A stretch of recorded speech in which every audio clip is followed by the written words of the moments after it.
My dad stood beside my stepmom and said, "You and the boy need to leave." I looked at him and said, "Okay, no argument, no warning." After 30 years of being treated like the outsider in that house, I packed one bag for myself and one for my son, and we walked out without a word. What neither of them knew was that the house they wanted to sell and the trust behind it had belonged to me since I turned 18. I told them nothing, not yet. My father stood next to the woman who replaced my mother and told me to take my son and get out of the house I had owned since I was 18 years old. He said it the way he said everything that mattered, quietly, without meeting my eyes, as if volume were the only measure of cruelty. Eugene Mercer was 69, a retired county tax assessor who had spent 30 years choosing quiet over conflict. He stood in the living room of our family home in Bowie, Maryland, on a Thursday evening in late January, and he chose quiet one more time. "You and the boy need to go tonight." The boy, not Soren, not your grandson, the boy. Lorraine stood 2 feet behind him with her arms folded across her chest, and I could see the satisfaction in the set of her jaw, even though she had arranged her face into something that was supposed to look like concern. Lorraine Mercer was 62, a woman who had never held a paying job, but had spent 3 decades managing every dollar, every decision, and every person inside that house. She had married my father 4 years after my mother Faye died, and she had been rearranging the furniture, literal and otherwise, ever since. "Don't make this harder than it has to be," she said. I looked at my father. I searched his face the way you search a document for a signature, methodically, knowing exactly what you need and exactly where it should be. I was looking for one flicker of hesitation, one crack in the performance, one sign that he understood what he was asking me to do. I found nothing I could use. "Okay," I said. That was it. One word. I gave them one word because anything more would have been a gift they had not earned, and I had stopped giving gifts to people who inventoried them. Have you ever packed your whole life into a suitcase while your child stands in the doorway watching you decide what matters enough to keep? I went upstairs to the room I had slept in since I was a girl. The wallpaper had been changed twice since then, once by my mother, once by Lorraine, but the window still stuck if you didn't lift it from the left side, and the closet door still caught on the carpet if you opened it too fast. I knew this house the way I knew my own pulse. I knew which floorboard creaked outside the bathroom. I knew the exact pitch of the back door hinge when someone tried to open it quietly at 2 a.m. I packed one suitcase for myself. Then I walked across the hall and packed one for my son. Soren stood in the doorway with his hands at his sides. My son was 11, a boy who said little but missed nothing, the kind of child who remembered exact words adults wished he hadn't heard. He watched me fold his shirts with the same steady expression he wore when he was solving a problem he had not yet named. "Mom, are we coming back?" I did not answer. I zipped the second suitcase and set it upright beside the first.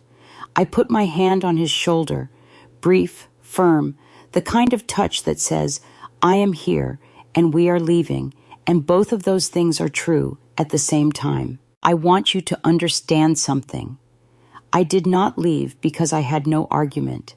I left because my argument would have destroyed every assumption holding that household together, and I was not ready to detonate it on a Thursday night with my son's homework still spread across the kitchen table. We came downstairs. Lorraine was waiting by the front door as if she were a concierge managing a checkout. My father had retreated to the kitchen. I could hear the faucet running.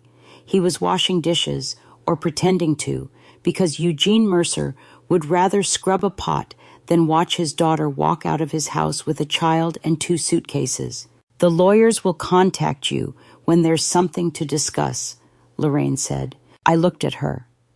I held the look long enough for her to feel the weight of it, but not long enough for her to call it a challenge. Then I took Soren's hand, pulled both suitcases past the threshold with my free arm, and stepped onto the porch. I did not turn around. The cold hit my face, and the porch light caught the frost on the railing, and somewhere behind me, Lorraine closed the door with the careful click of someone who believes she has won. They were selling a house that was already mine. I walked Soren to the car. I loaded the suitcases into the trunk. I started the engine and pulled out of the driveway of the home where I had taken my first steps, where my mother had taught me to read, where my grandmother Faye Prescott had signed a trust document 41 years ago that placed the entire property, the house, the land, every square foot of it, into the Prescott Family Trust. Ownership transferred to me on my 18th birthday. The property was valued at $35 million. What none of them knew, not Lorraine, not even my father, was that the house they had just thrown me out of had been legally mine for 23 years. And I had no intention of telling them, not yet. The woman at the front desk asked if I needed one key or two, and I almost said two before I remembered my son was 11 and had never checked into a hotel without his grandfather waiting at the other end of the trip. I took one key. I carried both suitcases. Soren walked beside me down the corridor of the extended stay apartment in Annapolis, with the fluorescent lights buzzing overhead and the carpet worn thin in the middle where hundreds of temporary people had walked before us. The room was small, a kitchenette, a pull-out sofa bed, a window that faced the parking lot. It smelled like industrial cleaner and someone else's last night. "This place smells different," Soren said. He was standing just inside the door, his backpack still on both shoulders, looking at the room the way you look at a waiting room when you do not know what you are waiting for. "It's temporary. Go to sleep." He did not argue. He let me pull out the sofa bed and unfold the sheets that were clean but stiff. He lay down still wearing his school clothes, the same shirt he had worn to dinner at the house 3 hours ago. And within minutes, his breathing slowed, and his hand curled around the strap of his backpack like it was the last thing in the world that still belonged to him. I sat on the edge of the kitchenette counter and watched my son sleep in a room that cost $89 a night. I thought about the house we had just left. I thought about my father standing in that living room, delivering someone else's verdict with his own mouth. And I thought about what I had never told him, what I had never told anyone. Let me be clear about something. I did not forget I owned that house. I chose every single day for more than 2 decades not to say it out loud. My mother's parents built that house in 1961. Walter and Faye Prescott, my grandmother's name, the name my mother inherited along with the property. When my mother died, the Prescott Family Trust did what it was written to do. Ownership transferred to the next eligible beneficiary on her 18th birthday. That was me. I was 18 years old, grieving a mother I would never stop missing, and a lawyer I had never met handed me a folder and told me I was the sole owner of a property that would one day be worth more money than I could imagine. I put the folder in a safe deposit box. I never mentioned it, not to my father, not to Lorraine, not to anyone. You might ask why. People always want to know why someone with power chooses not to use it. They assume fear or ignorance or some noble restraint that makes for a good story at dinner parties. But the truth was simpler than any of that. I did not use it because using it would have meant standing in front of my father and saying the words out loud. "This house is mine. It was always mine, and you have been living in it at my discretion for your entire second marriage." And if I said those words, I would have had to watch his face while he understood what that meant. I would have had to see whether he felt shame or just surprise, and I was not sure which answer would have been worse. Silence in a family like mine is not peace. It is a load-bearing wall. Remove it and everything falls. So I carried it. Year after year, holiday after holiday, every time Lorraine rearranged a room or replaced a curtain or talked about the house as if she had built it with her own hands. I carried it when she chose the paint colors. I carried it when she changed the locks after an argument with my father. And he stood on his own porch waiting to be let in. I carried it when she started talking about selling, casually at first, then with numbers, then with the quiet certainty of a woman who believes that wanting something is the same as owning it. I carried it until tonight. I opened my laptop at the small desk beside the window. The parking lot light threw a yellow stripe across the keyboard. I could hear Soren breathing behind me, steady, trusting, the breathing of a child who believes his mother has a plan, even when she has not said so. I composed an email to Pierce Ashford. He was the attorney my grandmother had appointed as trustee decades ago.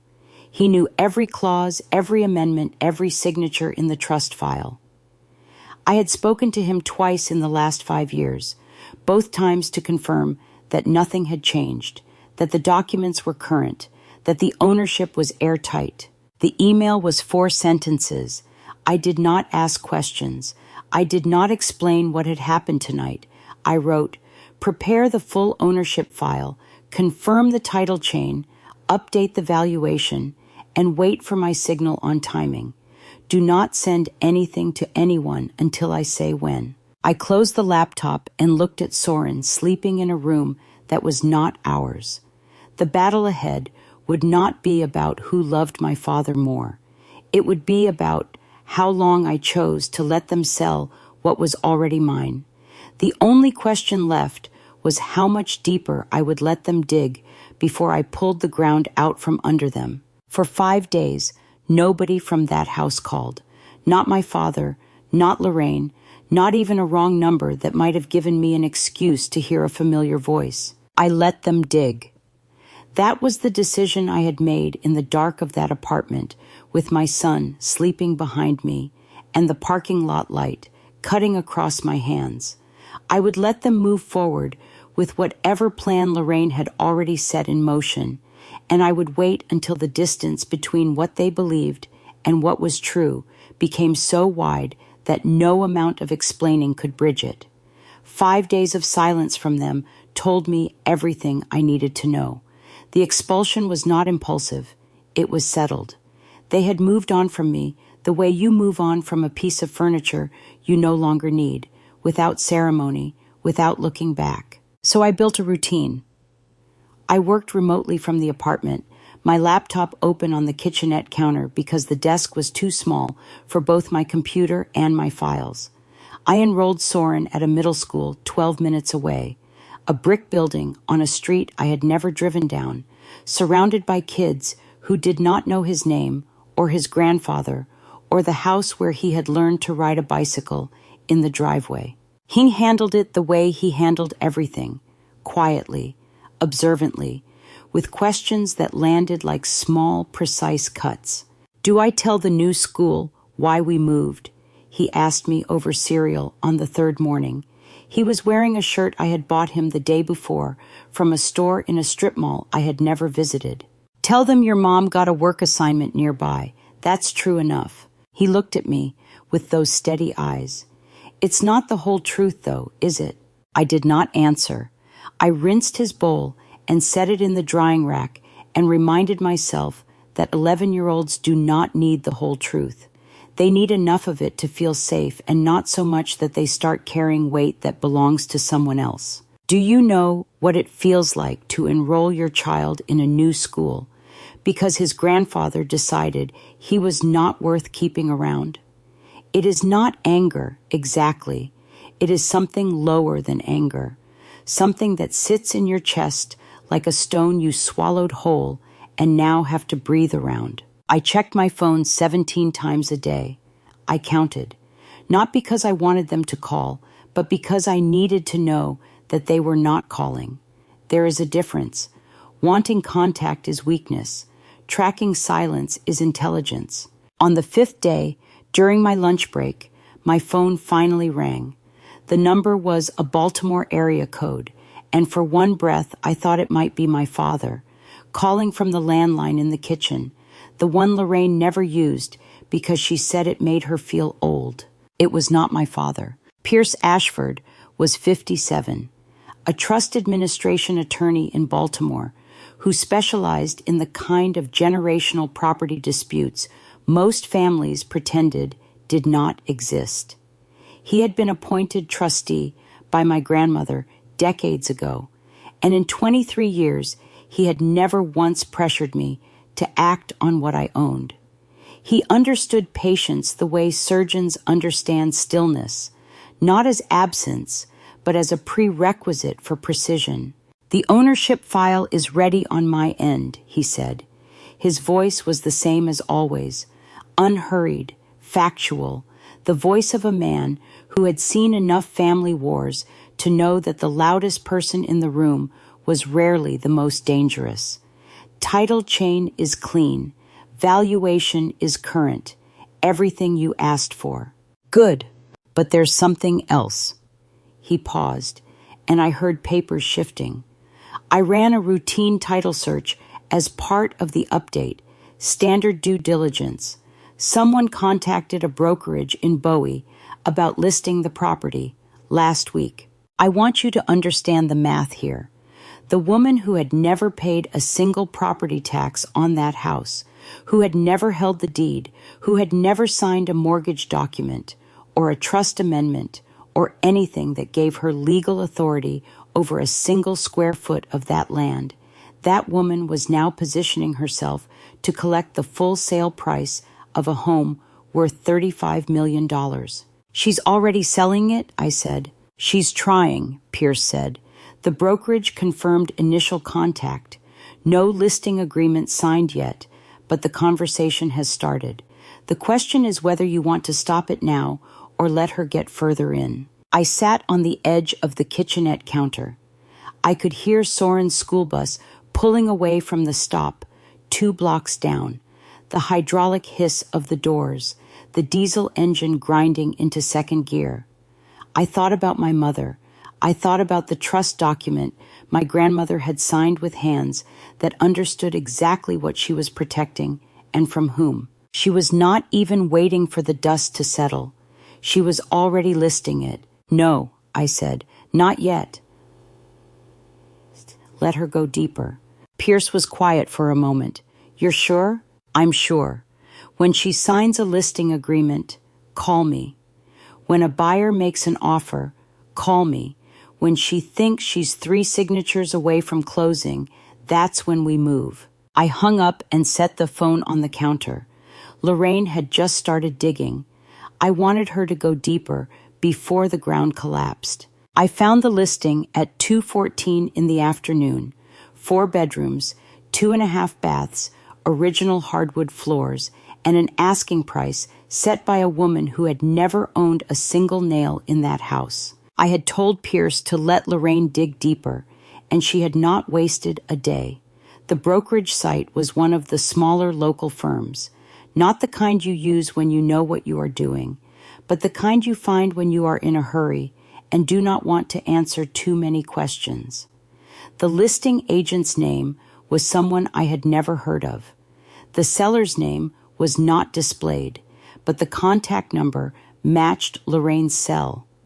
I recognized it because she had texted me from it exactly once, 3 years ago, to tell me what time to arrive for Thanksgiving.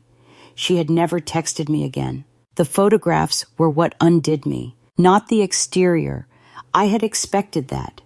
The house from the outside looked the way it always had: white siding, black shutters, the maple tree in the front yard that my grandfather planted the year my mother was born. But the interior shots had been staged. Someone had come through the rooms and rearranged them into a version of the house that erased everyone who had actually lived there. The kitchen table where I had done homework for 12 years was gone, replaced by a narrow island with a bowl of lemons on it. My father's recliner had been moved out of the living room. The bookshelves in the hallway, the ones my mother had installed herself with a drill she borrowed from the neighbor, had been emptied and wiped down until they looked like they had never held a single thing worth reading. There was a photograph of my old bedroom, the one I shared with my mother's sewing table until I was 8, the room where she used to pin fabric to the floor and let me hand her the scissors because she said I had steady hands. Someone had placed a vase of fake flowers on the windowsill, like it was staging for a stranger's dream. I closed the laptop. I opened it again. I looked at every photograph one more time, slowly, the way you read a document you know you will need to reference later. Then I saved the listing URL, bookmarked it, and cleared my browser history so Soren would not find it if he used my computer for homework. That evening, after Soren was asleep, I called Pierce. "I found the listing," I said. "I saw it this morning," he said. "She's pricing aggressively, below what the market would support for that parcel. She wants a fast close." "Don't she get one?" "Not legally, not without a clean title. And the title search will flag the trust the moment any competent buyer's attorney runs it." He paused. "But that only happens if a buyer gets far enough to hire an attorney. If she finds someone willing to skip due diligence or move on a handshake, that's a different problem." Patience is not the same as forgiveness. Patience is choosing which weapon to use and when to use it. I had spent all that time holding a truth I never wanted to deploy, and now I was watching the reason for deploying it build itself, brick by brick, in real time. "How far can she get before we have to step in?" I asked. "She can get all the way to the closing table," Pierce said. "The title search will catch it. A buyer's lender will catch it. Any legitimate transaction will hit the trust like a wall. But the further she gets, the more she invests. Time, money, credibility. And the harder it becomes for her to claim she didn't know. Then let her keep going." Pierce was quiet for a moment. I could hear him breathing, the careful breathing of a man who was choosing his next words the way a chess player chooses a move. "Jessamine, I want to make sure you understand the position. As things stand, the risk is entirely on her side. She's marketing a property she has no legal authority to sell. Every dollar she spends on staging, every commission she promises, every conversation she has with a buyer, all of it deepens her exposure. Your position does not weaken with time. Hers does." "I understand." Then we hold. I learned something that evening that I want you to remember. Silence, when you hold the truth, is not weakness. It is a fuse. And the length of the fuse is yours to decide. You can cut it short and watch the flash, or you can let it burn all the way down to the foundation and let the people standing on top of it feel the heat before they understand what is underneath them. I hung up and closed the listing tab. They were selling a house that belonged to me. They were pricing a life they never built, photographing rooms they had emptied of every trace of the woman who actually owned them. And I was going to let them finish setting the table before I walked in and turned it over. Somewhere in the next room, Soren shifted in his sleep. I listened until his breathing settled. Then I turned off the light and lay down on a bed that was not mine, in a room that was not home, and I waited. My son waited 9 days before he asked, and when he did, it was not the question I had prepared for. I had spent those 9 days letting the fuse burn. Lorraine's listing was live. Pierce was holding my documents, and I was waiting in an apartment that smelled like other people's stays, while the woman who never owned my house tried to sell it out from under me. I had prepared answers for Soren, careful, measured explanations that would protect his image of his grandfather while still being true enough that I could live with myself. I had rehearsed them in the shower, in the car, in the minutes before sleep. I was ready. But Soren did not ask the question I had rehearsed for. We were walking through a park near the apartment on a Saturday morning. It was one of those February days in Maryland where the cold is not bitter but persistent, the kind that settles into your fingers and stays. The park had a paved path that looped around a small pond, and Soren had been walking beside me in silence for almost 10 minutes, which was long even for him. Then he stopped, not gradually. He just stopped, the way you stop when you have made a decision. "Mom, why did Grandpa say we had to go? Did we do something wrong?" His tone was not angry. It was not hurt, not pleading, not the trembling voice of a child asking for reassurance. It was precise, measured, like he had been turning the sentence over in his mind for 9 days, editing it, stripping away the emotion until only the question remained.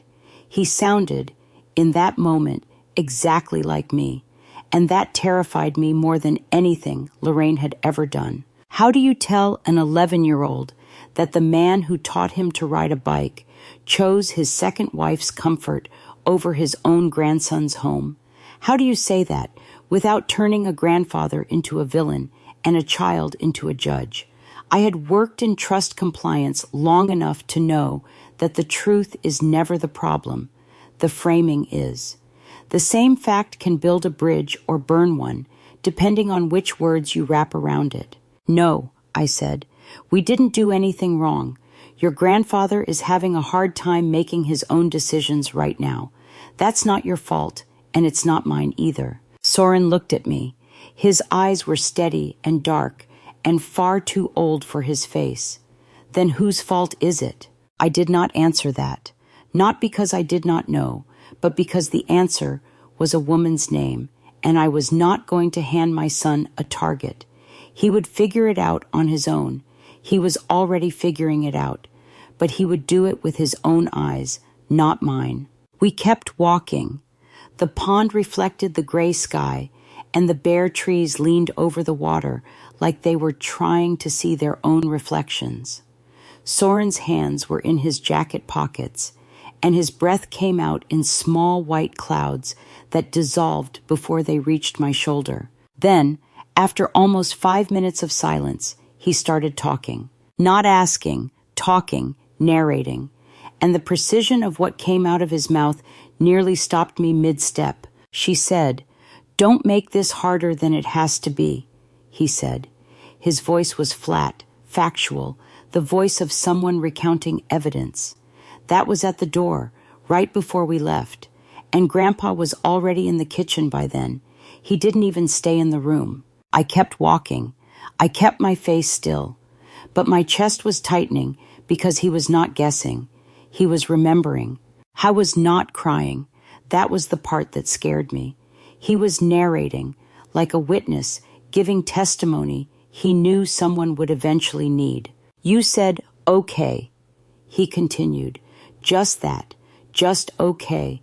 And then you went upstairs and packed. You packed my blue shirt first, the one with the collar, then the gray one." He remembered the order. I packed his shirts. He remembered the sequence of a suitcase I had filled in the worst 20 minutes of my year, and he had cataloged it the way I cataloged trust amendments, completely, silently, without asking permission. "But before that," he said, and his voice dropped slightly, not to a whisper, but to something more careful, more deliberate. "Before they came to tell you, I heard Grandpa say something to her, something quiet, in the hallway, before they came into the living room." I stopped walking. The pond was still. A jogger passed us without looking.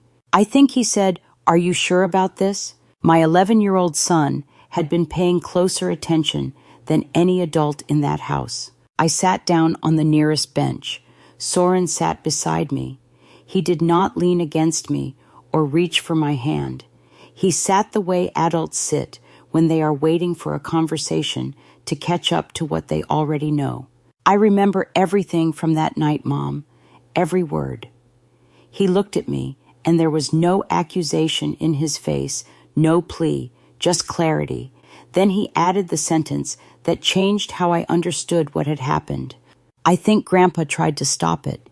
He just wasn't loud enough. Soren's words stayed with me for days.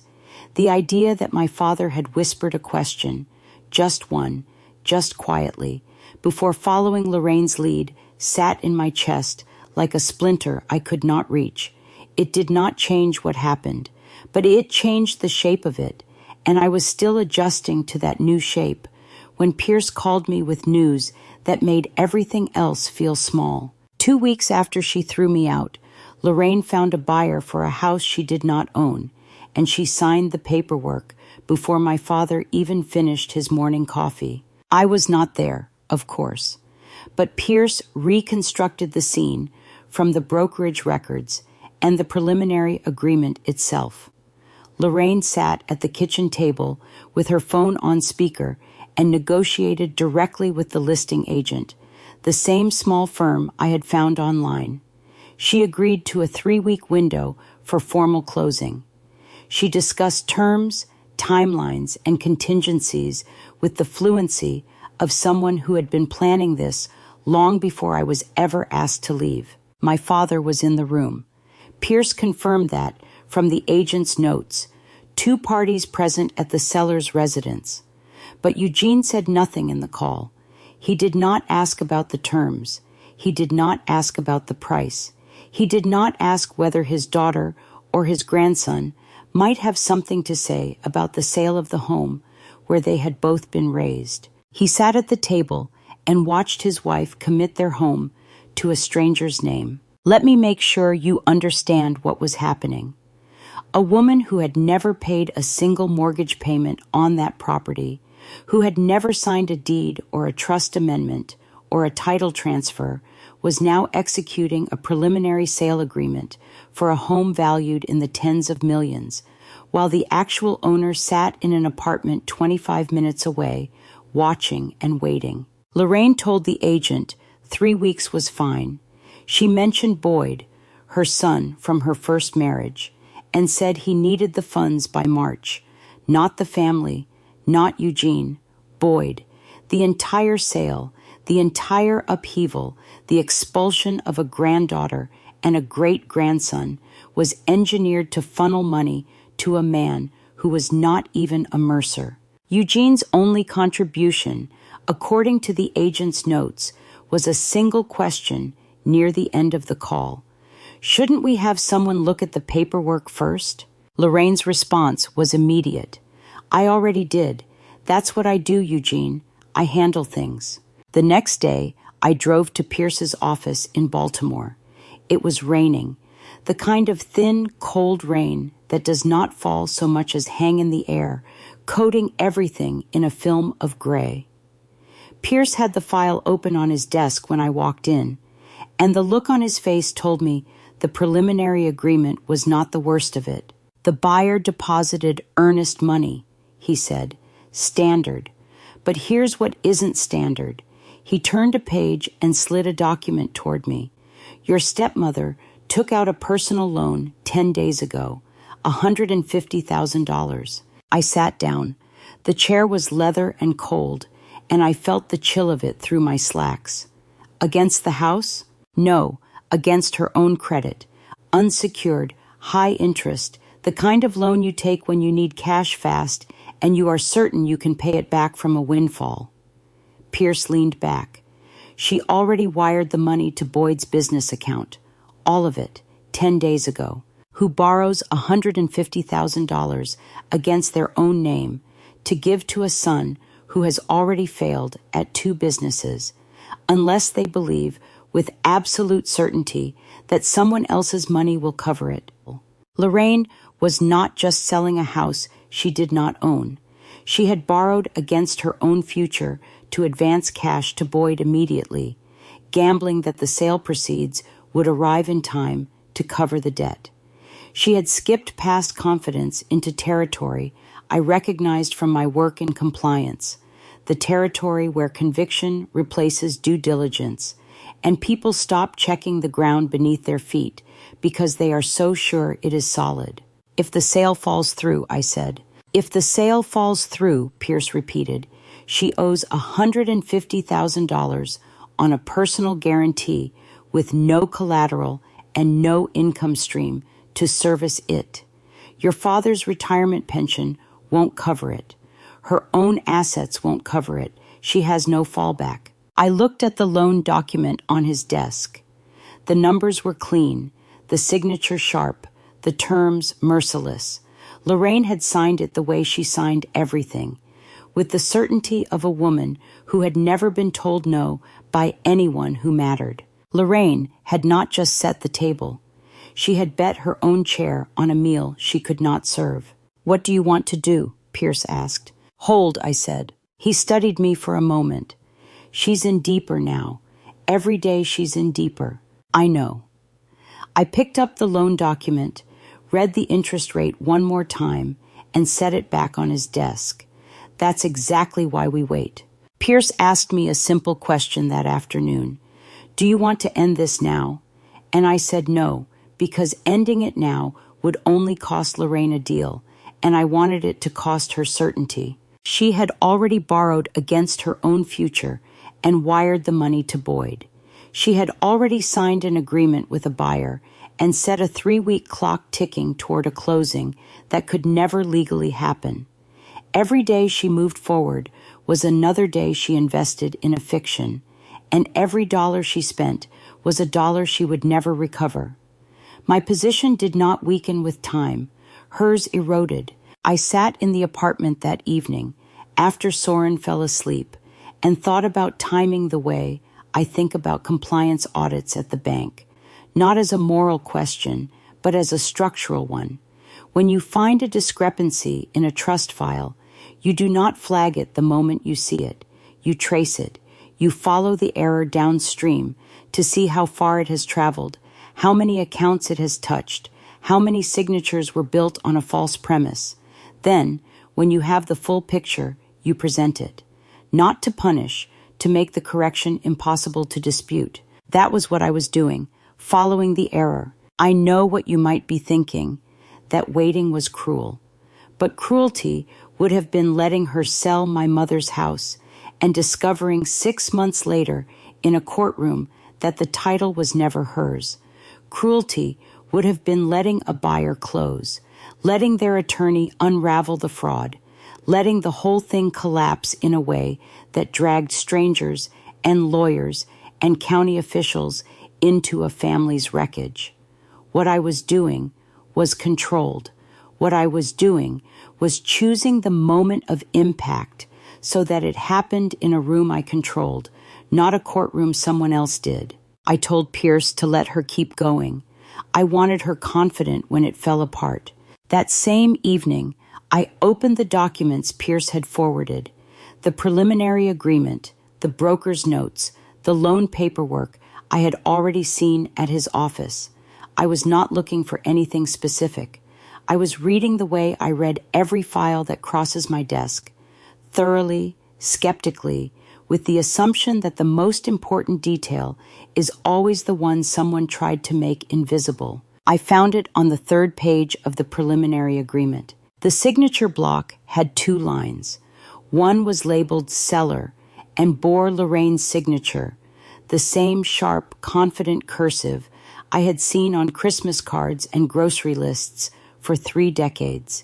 The second line was labeled co-owner spouse, and it was blank, not signed, not initialed, not even dated. His name was nowhere on the document, not a signature, not an initial, not even a witness line. I set the paper down on the kitchenette counter and stared at it.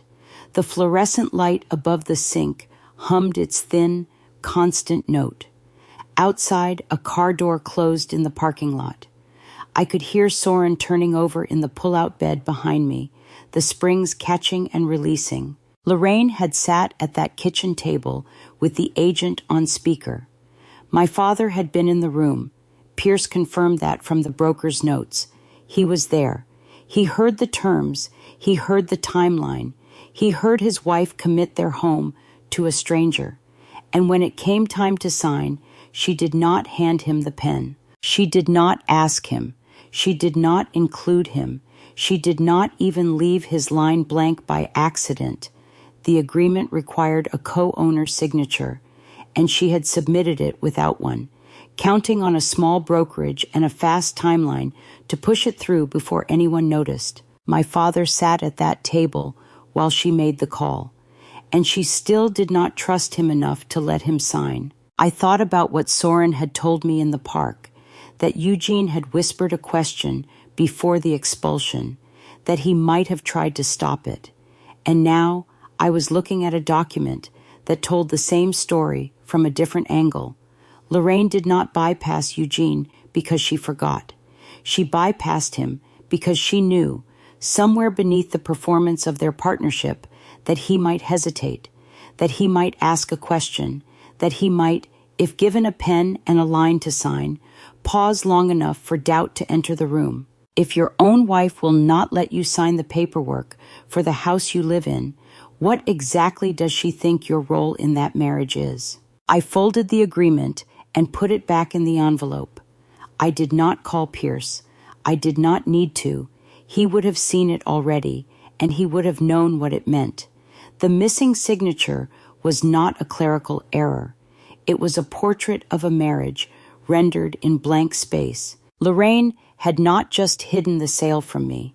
She had hidden it from the man sleeping in the next room, the same man she had convinced to throw out his own daughter. Even in their conspiracy, she kept him on the outside. She gave him a role but not a voice. She let him stand beside her, but not beside the truth. I turned off the kitchen light and lay down on the bed I had been sleeping in for 2 weeks. The ceiling was low and featureless, and I thought about a woman so certain of her own authority that she did not notice she was building it on someone else's ground. The missing signature told me everything I needed to know about what Lorraine thought of my father, but it was the phone call that told me what she thought of me. It came on a Tuesday afternoon, her name on my screen for the first time in 3 weeks. I was standing at the kitchenette counter eating a sandwich I did not taste, and I watched the phone vibrate twice before I picked it up. I knew before I answered that she was not calling to apologize. Jessamine, hi. I just wanted to check on you and Soren. Your father's been worried. Her voice was warm in the way that hotel lobbies are warm, manufactured, temperature-controlled, designed to make you feel welcome without anyone actually meaning it. She asked about Soren's school. She mentioned the weather. She wondered whether I had settled into wherever I was staying, as though I had chosen to relocate, rather than been marched out of my own family home on a Thursday night with 2 suitcases and an 11-year-old. Has he? I said. He hasn't called. There was a pause. I could hear her recalculating, the slight intake of breath, the shift in rhythm that told me she had expected me to be either grateful for the contact or angry enough to give her something she could use. I gave her neither. Well, you know how he is, she said. He does say what he's feeling. No, I agreed. He doesn't.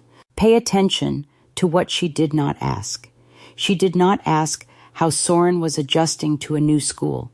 She did not ask whether we needed money or a warmer coat or a conversation with his grandfather. She did not ask if my son had nightmares or if he had stopped sleeping or if he had started asking questions I could not answer.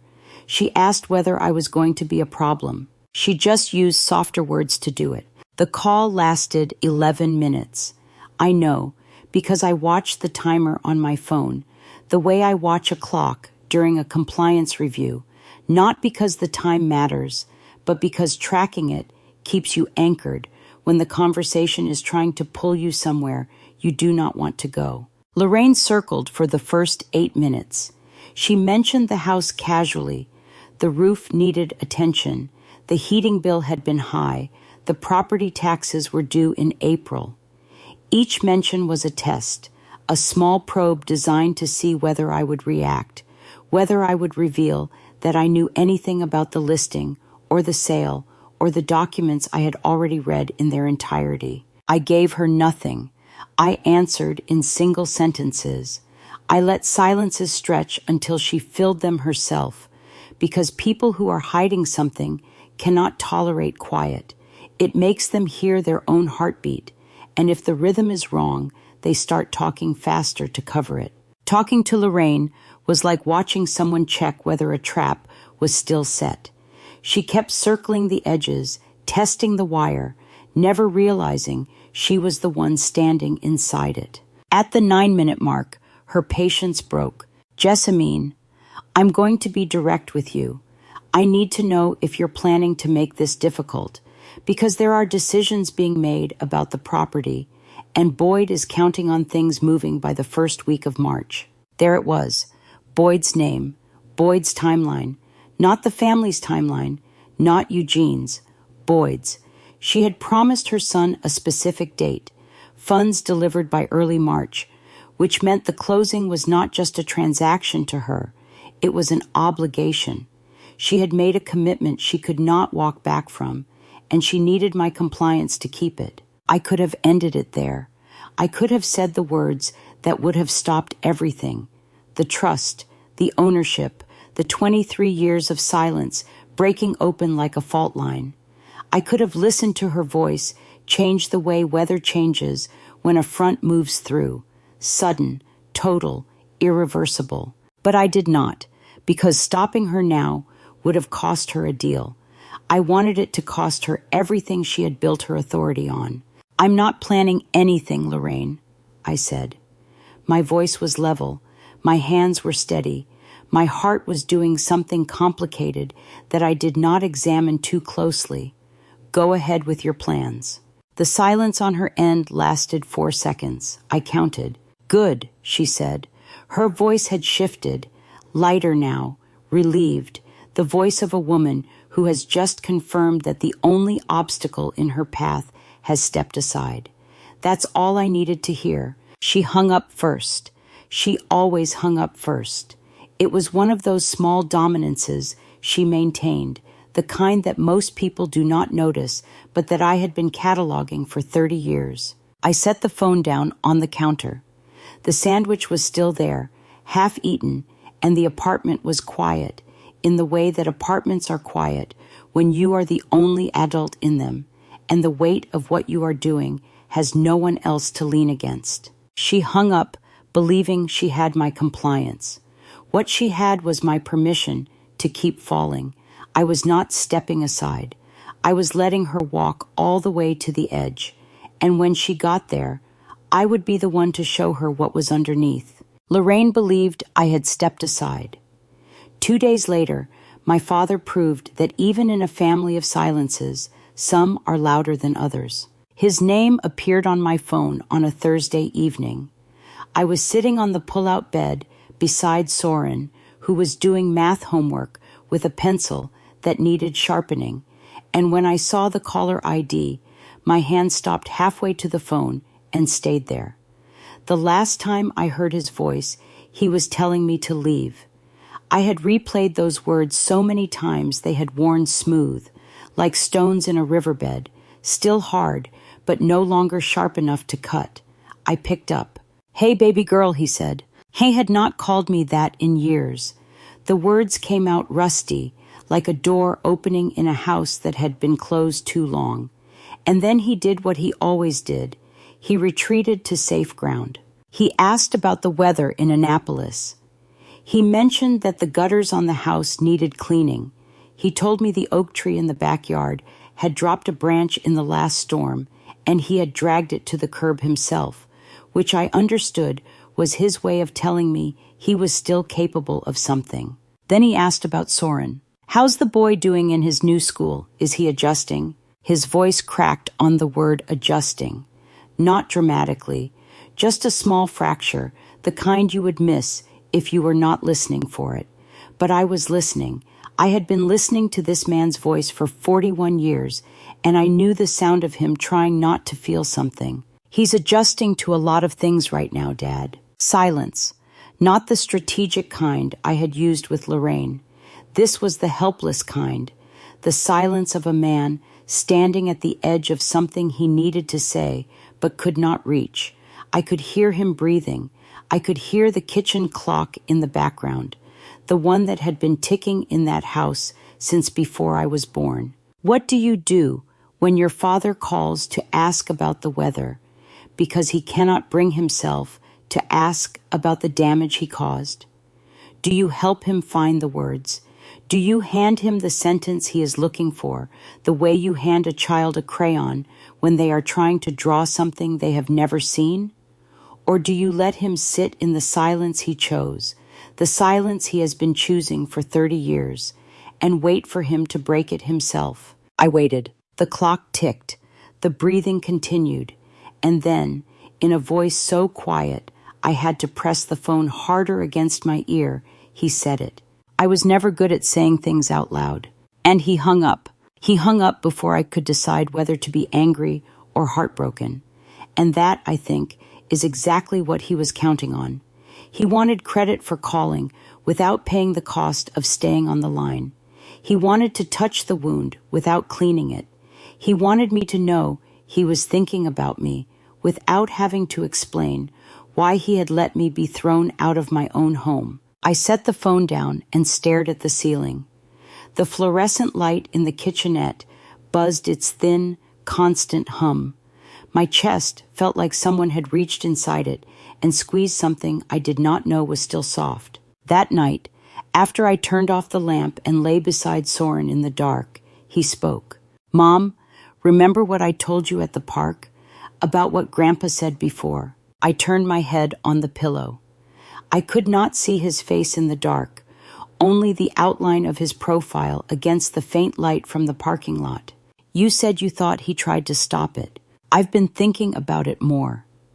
His voice was calm, deliberate, the voice of a boy who does not speak until he has finished thinking. He said, "Are you sure about this?" "I'm sure now." Those were the exact words. He said them in the hallway, right before they came into the living room. I lay still. The pull-out bed creaked beneath us. Outside, a car engine idled in the parking lot and then pulled away, and the silence it left behind was the kind that fills a room like water. I want you to sit with that for a moment. A 69-year-old man who whispered a question he already knew the answer to, then watched his daughter walk out the door anyway. A man who reached for the brake and then took his hand off it, because stopping would have meant standing up to the woman he had chosen over the woman who raised his child. My father had asked Lorraine if she was sure, and then he had let it happen anyway. That was worse than silence. That was a man who saw the line, knew it was wrong to cross, and crossed it because standing still was the only thing that frightened him more. Soren's breathing slowed beside me. He had delivered the information the way he delivered everything, precisely, without commentary, and then he was asleep, trusting me to carry what he had given me. I stared at the ceiling in the dark and thought about a closing deadline 5 days away, and a father who could not say out loud what he had whispered in a hallway, and the exact date the truth would arrive at their front door. 5 days before the closing deadline, I drove to Baltimore and sat across from Pierce Ashford with a folder that was about to end 30 years of assumptions. My father's whispered question had kept me awake for 2 nights. "Are you sure about this?" 4 words that proved he had seen the line and crossed it anyway. I carried that knowledge into Pierce's office the way you carry a bruise, aware of it with every movement, unable to set it down. But bruises do not change strategy. Strategy is what you do after the feeling passes. Pierce had the complete file laid out on his desk. The trust deed, the transfer record from my 18th birthday, 23 years of property tax payments routed through the trust, the current valuation. Every document was clean, notarized, time-stamped. There was no ambiguity, no gap, no corner where someone could argue mistake or oversight. The ownership was airtight, and it always had been. "Walk me through the delivery," I said. Pierce leaned forward. "Courier arrives at the Bowie address day after tomorrow. That puts it 3 days before the closing deadline. The package is addressed to both Eugene and Lorraine Mercer.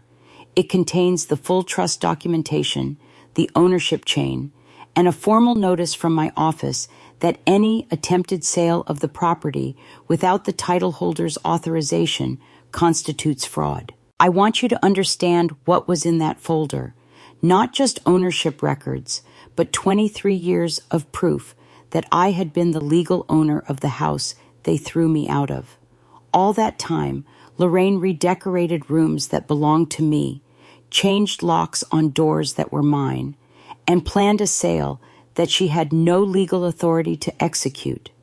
Every page in that file was a year of silence I had chosen, and every page was about to speak at once. Once this arrives, the sale is dead, Pierce said. The buyer's title company will flag it within hours. The listing agreement becomes void. Any earnest money gets returned under the title contingency. Are you ready for what comes after? I've been ready for 23 years. I just never had a reason to use it. Pierce looked at me for a long moment. His office was quiet, the kind of quiet that expensive offices cultivate, where the street noise gets absorbed by heavy curtains and thick carpet, and the weight of other people's decisions filed away in cabinets along the walls. You have a reason now, he said.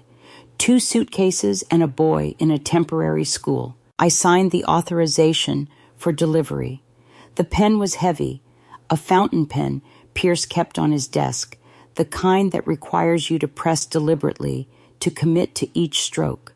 I felt the nib catch on the paper, and I thought about my grandmother signing the trust document decades ago, with hands that understood exactly what she was protecting. I drove back to Annapolis in traffic that moved the way my thoughts did, slowly, in stops and starts, with long stretches of nothing punctuated by sudden, sharp movement. That night, after Soren fell asleep, I sat on the edge of the pull-out bed and picked up my phone.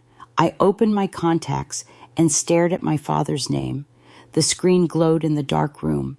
I could hear Soren breathing behind me, steady and trusting. I could hear the refrigerator humming its low mechanical drone. I could hear my own pulse. I thought about calling him. 1 call, 3 minutes. Just enough to say, the envelope is coming, and you should open it before she does. Just enough to give him 1 night to prepare. 1 night of warning that would let him sit with the truth privately before Lorraine's face told him how to feel about it. Mercy is a door that swings both ways, and my father had locked his side the night he stood next to Lorraine and told me to pack. He could have called me the night before the expulsion. He could have said in that quiet voice of his that they were going to ask me to leave. He could have given me 1 hour of warning, 1 chance to prepare, 1 moment of dignity before I was marched out of my own home with an 11-year-old and 2 suitcases. He did not. He whispered a question to Lorraine in the hallway and then walked into the living room and delivered her verdict as if it were his own. So why should I give him what he never gave me? I put the phone down. I set it face down on the nightstand so the screen would not glow and I would not be tempted to pick it up again. The decision was made. The documents would speak for themselves. Eugene and Lorraine would open the same envelope at the same table in the same kitchen where they had decided I did not belong, and they would learn the truth at the same moment, with no advance warning, no private briefing, no courtesy call in the night. Tomorrow morning, a courier would knock on the door of a house that had been mine since before Lorraine ever set foot inside it. I lay down beside my son. The ceiling was dark and close. Somewhere in Bowie, my father was sleeping in a house he did not own, next to a woman who was selling it, and in 12 hours, every assumption they had built their lives around would collapse on the same kitchen table where they had told me to go. The courier rang the doorbell at 8:47 on a Tuesday morning. I know the exact time because Pierce had the delivery confirmation sent to my phone, and I was sitting in my car in the parking lot of Soren's school when the notification arrived. Delivered. Signed for. The 12 hours were up. I was not there when they opened it. But I know what happened next because my father told me later in a voice that sounded like a man describing an accident he had caused and could not undo. Lorraine answered the door. She signed for the envelope with the same sharp cursive she used for everything, confident, unhesitating, the signature of a woman who had never received a piece of mail she was afraid of. The courier left. Lorraine carried the envelope to the kitchen counter, tore it open with her thumb, and pulled out a stack of documents held together with a binder clip. She read the first page standing up. My father was at the kitchen table with his coffee, reading something on his phone, the sports section probably, or the weather, or whatever small corner of the world he retreated to when the larger one became too demanding. He heard Lorraine go quiet. Not silent, quiet. There is a difference. Silent is the absence of sound. Quiet is the sound of someone holding their breath because the air has changed and they do not yet know why. She read aloud, not to him, to herself, the way people read aloud when the words on the page do not match the reality they are standing in, and they need to hear them spoken to believe they are real. Prescott Family Trust, sole beneficiary, effective upon the beneficiary's 18th birthday. Lorraine's hands started shaking before she finished the first page. Not her voice, her hands. The paper trembled, and the sound of it was the only noise in that kitchen besides the clock. Eugene, come here now. He came. He took the document from her hands and began reading, slowly, the way he read everything, carefully, methodically, as if thoroughness could substitute for understanding. I imagine he started at the top, the trust name, the date of establishment, the names of my maternal grandparents who had built that house and signed it into a trust before I was born. He would have read through the transfer clause, the provision that moved full ownership to the named beneficiary on her 18th birthday. He would have seen my name. He would have seen the date. And then he would have done the math. His name was nowhere on the deed, not as owner, not as co-signer, not even as a trustee. He had simply been there, present and irrelevant. A man who had mowed the lawn and repaired the gutters and replaced the hot water heater twice and paid the heating bills every winter for a property that belonged, legally and completely, to the daughter he had told to leave. This is her doing, Lorraine said. She planned this. My father's response, according to what he told me later, was the first honest sentence he had spoken in that kitchen in years. No, this was done before she was even old enough to plan anything. The trust was established in 1983. I was born in 1984. My grandparents built the structure before I existed, and my mother's death activated the transfer before I understood what ownership meant. There was no scheme, there was no trap, there was only a family that protected its property through legal instruments, the way families do when they have learned that love alone is not enough to keep a house in the right hands. Lorraine did not hear that. She heard conspiracy. She heard a daughter who had been plotting against her for decades, hiding behind silence while waiting for the perfect moment to strike. She could not fathom the simpler truth, that I had simply been quiet about something that was mine, the way you are quiet about a savings account you do not need to mention until someone tries to spend it. How do you live in a house for 30 years and never once ask who it belongs to? Unless you are the kind of man who has made a career of not asking uncomfortable questions. Unless avoiding the answer is easier than carrying the weight of it. My father had managed that property for over 2 decades. He had called plumbers and electricians and roofers.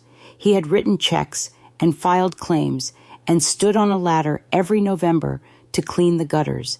And not once had he asked whose name was on the title. Eugene set the document down on the kitchen table, the same table where he had told me to leave 6 weeks earlier. Lorraine was already reaching for her phone, already calculating her next move. but my father just stood there, staring at the trust date, at the year printed in black ink on white paper.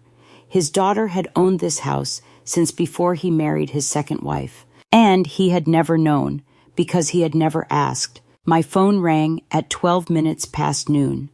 The voice on the other end was my father's, except it sounded like a man who had just been told the ground he was standing on belonged to someone else, which, of course, it did. I was sitting at the kitchenette counter with a glass of water and the remains of my lunch. Soren was at school. The apartment was quiet, and my father was calling me for the second time in 6 weeks, except this time he was not asking about the weather. "Did you send this?" he said. "This trust document?" "Yes." The word came out clean.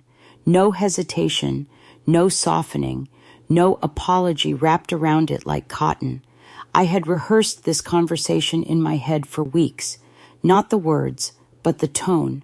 I wanted to sound exactly like what I was, a woman who had been telling the truth by not speaking, and who was now speaking because the silence had done its work. "How long have you known about this?" I want you to notice what he asked. Not "Are you okay?" Not "Can we talk about what happened?" Not "I am sorry, I told you to leave." His first question, in the first real conversation we had since the night he stood beside Lorraine and asked me to take my son and go, was "How long have you known?"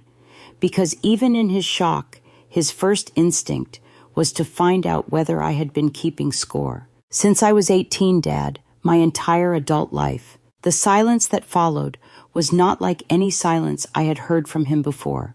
It was not the avoidant silence of a man who did not want to engage.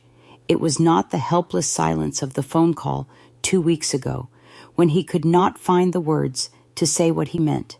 This was the silence of a man doing arithmetic he did not want to finish, subtracting his daughter's age from the current year and arriving at a number that meant she had known the truth through every holiday, every dinner, every argument, every decision Lorraine had ever made about that house. 23 years. "Why didn't you tell me?"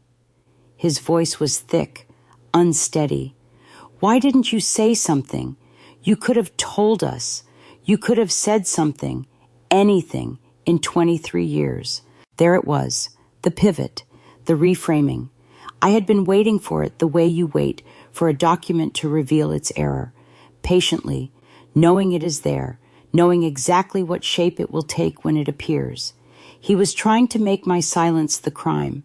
He was trying to build a wall out of the 23 years I had not spoken and use it to shield himself from the 30 years he had not asked. I did not raise my voice. I did not need to. "I'm not the one who hid things, Dad." I let the sentence sit. I let it fill the phone line the way water fills a crack, slowly, completely, finding every gap. I'm the only person in this family who was never asked. There are moments in a family where one sentence redraws every line that ever existed, where the power that has been accumulating in silence finally finds its shape, and once it does, it cannot be unshaped. This was mine. Nobody asked me what I owned. Nobody asked me what I knew. Nobody asked me what my mother's parents had built, or what they had protected, or why. Nobody asked me about the trust, or the title, or the deed. Nobody asked me before Lorraine changed the locks. Nobody asked me before she redecorated the rooms I grew up in. Nobody asked me before she listed the house for sale, or signed an agreement, or borrowed money against a closing that would never come. I was not hiding. I was invisible. And invisible people do not owe explanations to the ones who chose not to see them. "I don't know what to say to that," my father said. His voice had gone small, not defensive, not angry, small. The voice of a man who had just heard a truth so simple and so complete that there was no angle from which to argue with it. He could not say I should have told him, because telling requires being asked, and he had never asked. He could not say I was unfair, because fairness requires a standard, and the standard in our family had been set by the people who threw me out without a phone call. You don't have to say anything, Dad. You just have to understand it. I heard him breathe. 1 breath, 2. The kitchen clock in the background, ticking the way it always ticked, indifferent to the people standing in its range. Then the line went dead. He hung up without saying goodbye. Not the way Lorraine hung up, with control, with finality, with the satisfaction of having the last word. He hung up the way a man hangs up when his hand is shaking and he does not trust himself to speak anymore. I set the phone down on the counter. The glass of water was still there, untouched. The apartment was still quiet. And somewhere in Bowie, my father was standing in a kitchen that belonged to me, holding a document that proved it. And the woman who had never asked was about to find out the cost of assuming. I was not in the room when Lorraine turned on my father, but Eugene described it to me weeks later in a voice that was quieter than I had ever heard it, as the moment he realized his marriage had been built on the same silence that had broken his family. It happened that afternoon, hours after he hung up on me, while my words were still settling into the spaces where his certainty used to be. I was sitting at the kitchen table. Lorraine was pacing. The trust documents were spread across the counter where she had first opened them that morning, and the pages had not moved, but everything around them had. Lorraine did not start with a question. She started with a verdict. You knew, she said. You knew this whole time that your daughter owned this house and you never said a word. Her voice was sharp and controlled, the way it always was when she was building a case. Not screaming, never screaming, because Lorraine understood that volume is the weapon of the unprepared. She pointed at the documents. She pointed at Eugene. She drew a line between the two and placed herself outside it, as if the trust were something that had been done to her rather than something she had simply never bothered to discover. I didn't know, Eugene said. I never knew. 30 years, Eugene. You managed this property for 30 years, and you're telling me you never looked at a single deed. He did not answer that, because the answer was yes. Yes, he had managed the property for 3 decades without looking at a deed, without asking a question, without opening a single file that might have told him the truth. And in any other family, that admission would have been the worst thing said in that kitchen. This is what happens when a family builds itself on assumptions instead of conversations. Eventually, the assumptions collide, and everyone discovers they were living in a different version of the same house. Lorraine believed she had married into ownership. Eugene believed ownership was something that happened automatically, like aging, like gravity. You lived somewhere long enough and it became yours. And I had known the truth the entire time, sitting with it the way you sit with a loaded document in a compliance review, waiting for someone to ask the right question. Nobody ever asked. Lorraine kept pacing. She was building her argument the way she built everything, methodically, brick by brick, placing herself at the center as the person most wronged. She talked about the years she had spent maintaining the house, the decisions she had made, the money she had managed. She talked about the heating bills and the new roof and the landscaping she had supervised. Every sentence was designed to establish occupancy as ownership, as if effort could override a deed. Eugene sat at the table and absorbed it. He absorbed it the way he had absorbed everything for as long as I could remember, silently, passively, his hands flat on the surface, his jaw working on words he could not release. And for a moment, I think Lorraine believed this argument would end the way every argument in their marriage had ended, with Eugene retreating, with Lorraine advancing, with the silence filling in behind them like water covering a footprint. But something had shifted. My words on the phone that morning, I was never asked, had landed somewhere inside my father that Lorraine's fury could not reach, and for the first time in their marriage, He did not retreat. "You want to talk about hiding?" he said. His voice was low, not loud. Eugene did not do loud, but it was steady in a way that made Lorraine stop pacing. She turned to face him, and he said it, out loud, to her face, for the first time in 30 years of marriage. "You signed a sale agreement for this house without putting my name on a single page. You didn't even ask me." The kitchen went quiet, not silent, quiet. The clock ticked, the refrigerator hummed, and Lorraine's face did something I had never seen it do, according to my father. It went blank. Not angry, not defiant, not calculating. Blank. The face of a woman who had been caught in something she believed would never be found. "Because you would have said no," she said. Her voice had dropped half a register. "You would have sat there and done nothing, the way you always do. And you would have done it anyway," Eugene said, "the way you always do." When both partners in a marriage have been hiding from each other, who exactly is the injured party? Eugene hid from the truth by never asking for it. Lorraine hid from Eugene by never sharing it. They had built a 30-year partnership on parallel deceptions, his passive, hers active, and now both had been exposed in the same kitchen on the same afternoon by a woman who was not even in the room. Lorraine picked up her phone. She said she was calling an attorney. Her own, not Eugene's, not the family's, her own. Eugene did not stop her. He sat at the kitchen table in a house that belonged to his daughter, beside a wife who had tried to sell it without asking him, and he did not move. For a man who had spent his whole marriage avoiding conflict, this was the first time the conflict had nowhere left to hide. Lorraine's attorney took 3 days to review the trust, and when he called her back, the first thing he said was not what she had paid him to say. She had hired Garrett Holloway, a real estate litigator in Bowie, whose entire practice was built on finding weaknesses in property disputes. He was 53, sharp-jawed, expensive, and known for taking cases other attorneys considered closed. Lorraine found him the same afternoon she and Eugene had torn each other open in the kitchen, and she had walked into his office the next morning with the trust documents and the certainty that somewhere in those pages was a crack she could exploit.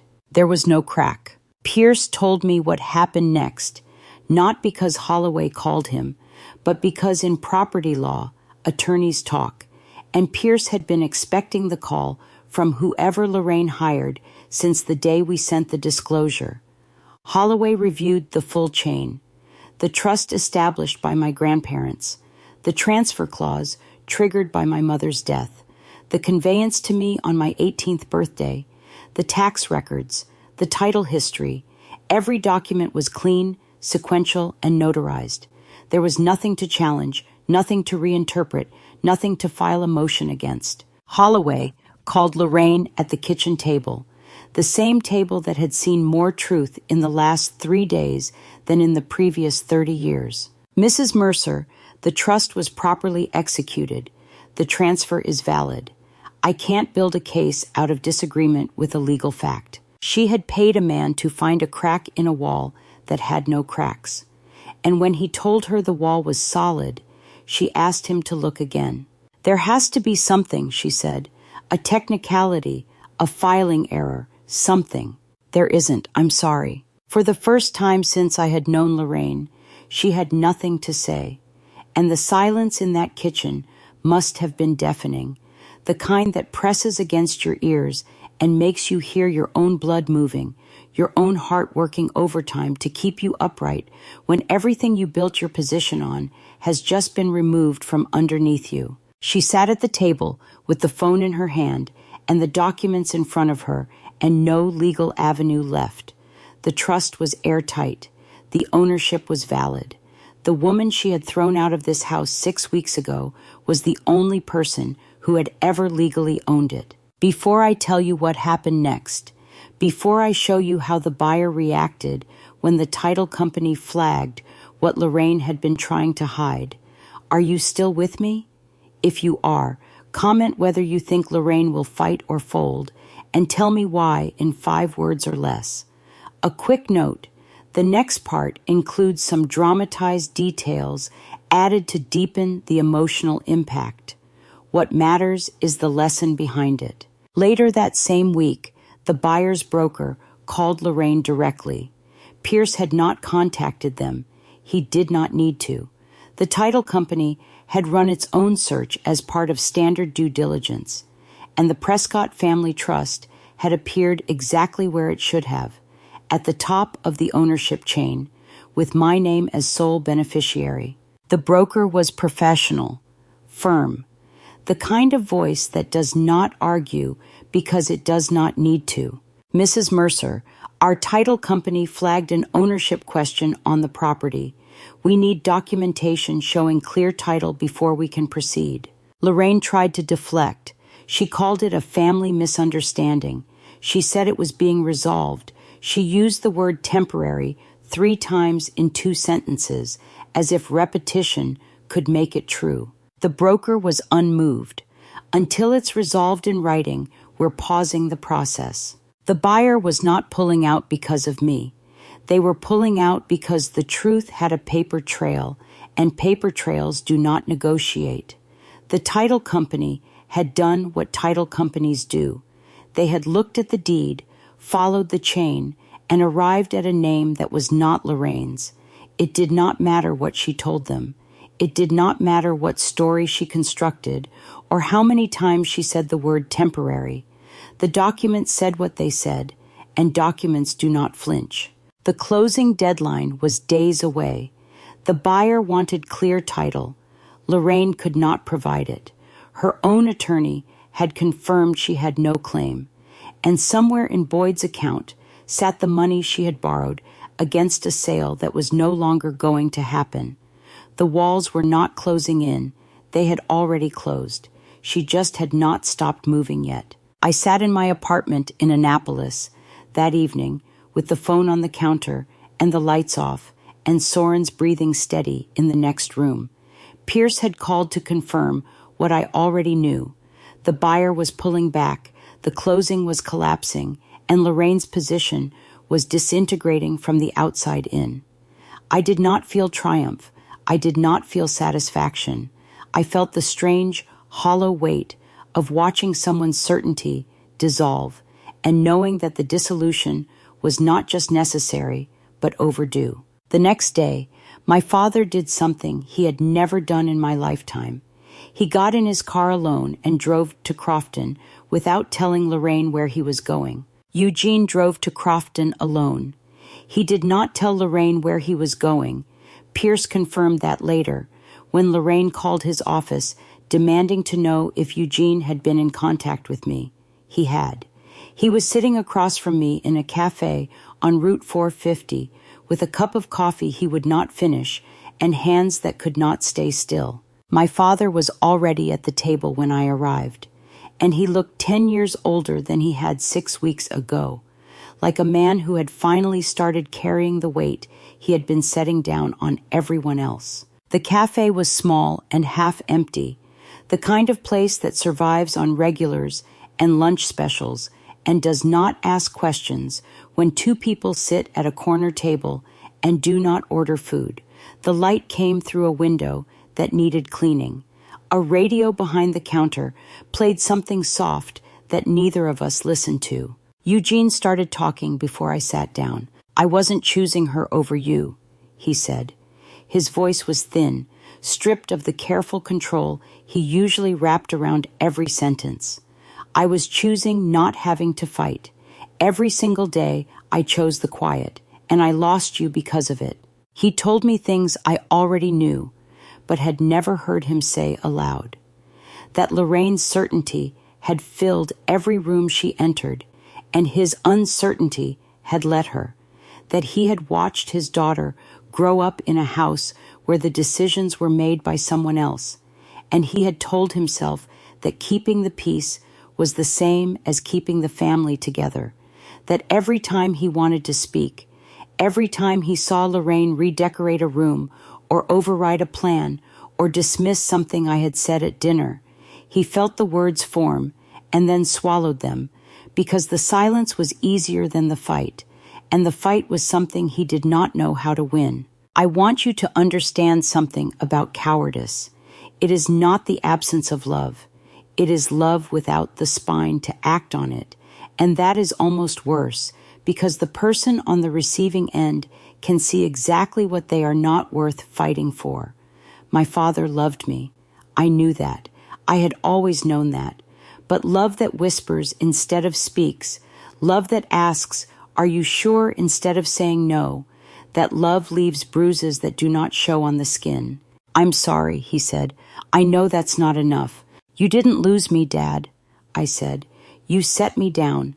There's a difference." He flinched. It was small, a movement in his jaw, a tightening around his eyes. But I saw it, and I let it land. I was not trying to wound him. I was trying to make him see clearly, because clarity was something this family had been avoiding for 30 years, and I was done participating in the blur. He reached across the table for my hand. I let him take it, not because I had forgiven him, but because I needed him to feel how steady I was compared to how much he was shaking. His fingers were cold. His grip was loose, tentative, the grip of a man who was not sure he had earned the right to hold on. We sat like that for almost a minute. The radio played, the coffee cooled, and then I said the thing I had driven to Crofton to say. "I don't need your apology, Dad. I survived 30 years without one." He looked up. His eyes were wet. "What I need is for you to see what this did to your grandson." The word grandson hit him differently than daughter. I could see it. The way his face shifted, the way the guilt that had been generalized suddenly became specific, attached to a face and a name and an age that made everything worse. "Soren," he said, just the name, as if saying it out loud was the beginning of something he was not sure he could finish. He remembers every word from that night. He packed his backpack before I packed my suitcase. He enrolled in a new school where nobody knows his name. He is 11 years old, and he already knows what it feels like to be disposable. Eugene's hand tightened around mine. Not loose anymore. Tight. The grip of a man who has just been shown something he cannot unfeel. "He heard you that night, Dad. He heard you whisper to Lorraine before you came into the living room. He told me what you said. He remembers it word for word." My father's face crumbled, not dramatically. It did not collapse or contort. It crumbled the way old plaster crumbles, in stages, each layer revealing something softer and more damaged underneath. My father had come to apologize to me. I sent him home to apologize to an 11-year-old. Eugene stood up from the table. He looked at me with the expression of a man who had just realized the person he owed the most to was not his 41-year-old daughter, but the boy she was raising alone. He left the cafe without finishing his coffee. He did not say goodbye, not because he was running, but because he had somewhere he needed to be and nothing left to say to me until he had been there. I sat at the table and watched him walk to his car through the dirty window. I did not know it then, but what Lorraine was about to do next would make this conversation feel like the calm before something far worse. What Lorraine did next was exactly what I should have expected from a woman who had spent a lifetime controlling a family through force of will rather than force of fact. She did not call to negotiate. She called to declare war. And the weapon she chose was the one thing I had never prepared a legal document against: reputation. The call came on a Wednesday afternoon, mid-March. Soren was at school. I was at the kitchenette counter reviewing work files, and when I saw Lorraine's name on the screen, I answered on the second ring because I was done letting her calls feel like events. "I'm going to make sure every single person in this family knows what you did," she said. No greeting, no preamble. Hiding assets, manipulating your own father, scheming behind everyone's back for 23 years. I am going to call your aunts, your cousins, every person who has ever sat at that Thanksgiving table, and I am going to tell them exactly who you really are." Her voice was not desperate. That was the part that interested me. She had moved past desperation into something colder, the voice of a woman who has lost the legal fight and the financial fight, and now has nothing left but the social one. She was going to try to make me the villain in a story where she had forged the plot. Let me tell you something about people who threaten your reputation. They only do it when they have already lost the argument on facts. The documents were filed. The trust was verified. Her own attorney had told her there was nothing to challenge. And so she reached for the only weapon that does not require evidence, other people's opinions. "Go ahead, Lorraine," I said. "I have documents. What do you have?" The silence lasted 4 seconds. I counted the way I always counted with her. "You think you've won this," she said. "I think the trust was established before I was born. I think your attorney confirmed it. I think the buyer's title company confirmed it. And I think the only person in this family who tried to sell something that wasn't theirs is the one calling me right now." She hung up. I set the phone down. My hands were steady, but my pulse was fast, because even when you know you are right, being threatened by someone who shaped half your childhood leaves a mark that facts cannot entirely cover. 4 days later, Eugene appeared at my apartment door. He did not call first. He did not text. He simply showed up on a Saturday morning with his car parked crookedly at the curb and a cardboard box in his arms that looked like it had not been touched in decades. The packing tape had yellowed to the color of old teeth. The corners were soft with age. He held it the way you hold something fragile, not because it would break, but because what was inside it could not be replaced. "I found this in the back of the storage unit," he said. He was standing in my doorway, and his voice was quieter than I had heard it since the cafe. "I should have given it to you years ago. I never even opened it." The tape on that box had turned brittle with 30 years of storage, all of it spent with a father who kept his first wife's memory sealed away because opening it would have meant admitting she was gone, and he had failed the daughter she left behind. "Why now?" I asked. "Because you told me to look at what I did to the people who mattered. This was the first thing I thought of." Soren appeared in this hallway behind me. He stood there in his socks, watching his grandfather hold a box in a doorway, and something in his face shifted. Not forgiveness, not yet, but the recognition that this man was trying late, trying badly, trying the way people try when they have spent decades not trying and do not know how to start, but trying. Eugene set the box on the kitchen counter and left without coming inside. He looked at Soren once, a long, aching look that carried 30 years of words he still could not say, and then he walked to his car and drove away. That box was not an apology. It was a first step, taken 30 years too late, by a man who was finally learning that standing still is its own kind of cruelty. I waited until Soren went back to his room. Then I peeled the tape off the box. It came away in brittle strips that left a residue on my fingers, and the smell that rose from inside was old paper and something faintly floral, perfume maybe, or the ghost of a scent that had faded into the cardboard itself. Inside were photographs, a pair of earrings in a small velvet pouch, a birthday card addressed in my mother's handwriting to a daughter who was turning 9, a card she never got to give because she died 4 months before my 9th birthday. And on top of everything, a single Polaroid. My mother, standing on the front porch of the Bowie house, pregnant with me, smiling at whoever was holding the camera. She was standing in the doorway of a home that would one day belong to She was standing in the doorway of a home that would one day belong to me. And she looked like she already knew. I kept that Polaroid on the nightstand for 3 days. Every morning I looked at my mother's face, young, pregnant, smiling in a doorway that would become mine, and I let it remind me why none of this had ever been about money.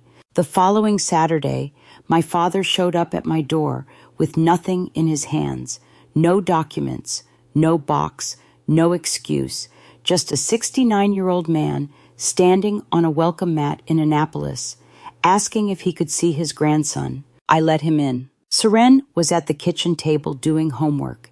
He looked up when Eugene walked in, and the expression on his face was one I had never seen before. Not anger, not relief, but something careful.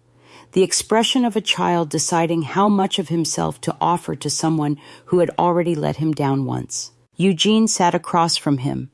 The table was small, barely big enough for 2 place settings and a stack of textbooks, and the proximity forced an intimacy that neither of them was ready for. I stood in the doorway between the kitchen and the living room and watched the way you watch a bird land on a branch you are not sure will hold. "Did you water the tomato plants, Grandpa?" Soren asked. Of all the things my son could have said, all the accusations, all the questions that had been building in him for 7 weeks, he asked about tomato plants, the ones he had helped Eugene plant last spring in the backyard of the Bowie house, back when the house was still a place where a boy could dig in the dirt and not worry about whose name was on the deed. "I did," Eugene said. "They're still growing. I kept them going for you." He did not try to hug Soren. He did not make promises. He did not say everything would be fine or that things would go back to the way they were. He just sat there and listened to an 11-year-old talk about tomato plants and a school project about the Chesapeake Bay watershed and a teacher whose name he had already forgotten. And somehow, that was the most honest thing Eugene had done in 30 years, sitting still, listening, being present without performing. Then Soren asked the question, "Do you regret what happened?" His voice was quiet, not small, quiet in the way that precise things are quiet, because precision does not need volume. Eugene looked at me. I did not nod. I did not give him permission or direction. This was between a grandfather and the boy he had failed. Eugene looked back at Soren, every day since. Soren nodded once, the way he nodded when he accepted a fact he had already verified on his own. Then he went back to his homework, and Eugene sat across from him for another 20 minutes without either of them saying much of anything. And when Eugene finally stood to leave, he touched the top of Soren's head. Briefly, lightly, the way you touch something you are not sure you have earned the right to reach for. 3 days later, Pierce called. "I want you to understand what a title contingency means in plain language. It means the buyer was smart enough to write an escape clause for exactly this situation, a clause that said, if the title is not clear, I walk away with my money. It is the most basic protection in real estate." And Lorraine, in her rush to close, in her certainty that the sale would proceed without interference, had agreed to include it in the contract because refusing would have spooked the buyer. She had signed her own exit door into the agreement. "The buyer exercised the title contingency this morning," Pierce said. "They're out. Deposit returned in full. The sale was dead. Not paused, not renegotiated. Dead. The buyer had seen the trust, consulted their attorney, and walked away with their money in their pocket and no reason to look back." "And Lorraine's loan?" I asked. "Still outstanding. That was her personal credit, not tied to this transaction. She owes every dollar of it regardless. $150,000, already spent, already in Boyd's account, and now there was nothing coming to pay it back. No sale proceeds, no closing windfall, no last-minute rescue. She had borrowed against a future that no longer existed, and the interest was already accumulating on a debt she had no income to service." I hung up and set the phone on the counter. The apartment was quiet. Soren was at school. The Polaroid of my mother was on the nightstand in the next room, smiling in a doorway, and somewhere in Bowie, Lorraine was sitting in a house she could not sell, owing money she could not repay, having promised her son something she could not deliver. The sale was dead, the buyer was gone, and all that was left was for me to walk back into that house and tell her exactly what the terms would be from now on. I had one more truth to deliver, one that none of them had ever suspected, one that would make the ownership revelation look like a footnote. I picked up my phone and texted Pierce 2 words, schedule it. Then I started packing a bag because I was going home. I drove to Bowie on a Thursday afternoon with a folder on the passenger seat and nothing left to hide. The truth I had been carrying, the last one, the one even Pierce did not fully understand the weight of, was not about ownership. They already knew about that. This was about something quieter, something I had done for years without telling anyone, because telling would have meant admitting I still cared about a house full of people who had stopped caring about me. I stood on the front porch of the house I had been thrown out of 7 weeks earlier, and this time I did not knock. I turned the handle because it was my door. The lock clicked, and the hinges gave their familiar creak, and the hallway smelled like coffee and furniture polish. And for a moment, I was 18 again, walking through a house that had just become mine on paper, while I was still too young to understand what that meant. Eugene was in the living room. Lorraine was in the kitchen doorway. They both looked at me as I walked in, and neither said a word. Eugene, because he had run out of words 2 weeks ago at the cafe, and Lorraine, because she was calculating, always calculating, trying to determine what I was holding and how much damage it could do. I did not sit down. I set the folder on the coffee table, the same table where Lorraine used to stack her interior design magazines, the same table where I had done homework in 4th grade, while my mother pinned fabric on the floor beside me. You want to know who kept this house standing while you were planning to sell it? I said. I did. I opened the folder. Inside were years of property tax receipts, maintenance invoices, insurance renewal confirmations, roof repair contracts, plumbing bills. Every one of them paid from my personal account, routed through the trust, processed quietly and consistently for years. I want you to sit with that. The woman they threw out in the middle of the night was the same woman who had been paying the electric bill, the property tax, and the roof contractor for years. Not one person in that house ever thought to ask where the money was coming from. They assumed it came from Eugene. Eugene assumed it came from Lorraine. And Lorraine assumed it came from the universe, the way she assumed everything, as if the house maintained itself because she deserved it to. That's impossible, Lorraine said. She stepped forward from the kitchen doorway, and I watched her face move through 3 expressions in 2 seconds. Disbelief, then anger, then something I had never seen on her before, uncertainty. Eugene handled the accounts. He paid. I signed the checks, Eugene said quietly. He was sitting in his chair, the same chair he had been sitting in the night he told me to leave. His hands were on the armrests, flat and still. I signed the checks. I never looked at whose account they came from. The room went quiet. Not the silence of people who have nothing to say, but the silence of people who are hearing something they cannot argue with, because the evidence is spread across the coffee table in front of them, and every page has a date and a dollar amount and a signature. I could have made them leave. I could have called Pierce and had an eviction notice drawn up by the end of the week. I had the legal authority, the documentation, and the moral ground to clear that house of every person who had ever taken it for granted. But revenge was never the point. The point was that from this moment forward, nobody in this family would ever confuse presence with ownership again. Dad, you can stay, I said. This is still your home as long as you need it. He looked up at me. His eyes were wet, but he did not blink. He nodded once. a small, tight nod that carried more gratitude than any sentence he could have constructed. But every decision about this property, every repair, every payment, every contract goes through me from now on, no exceptions. Then I turned to Lorraine. She was standing between the kitchen and the living room, in the exact spot where she had stood the night she told me not to make things harder than they had to be. Her arms were at her sides. Her jaw was set. She was waiting for the blow she knew was coming, and I delivered it without raising my voice.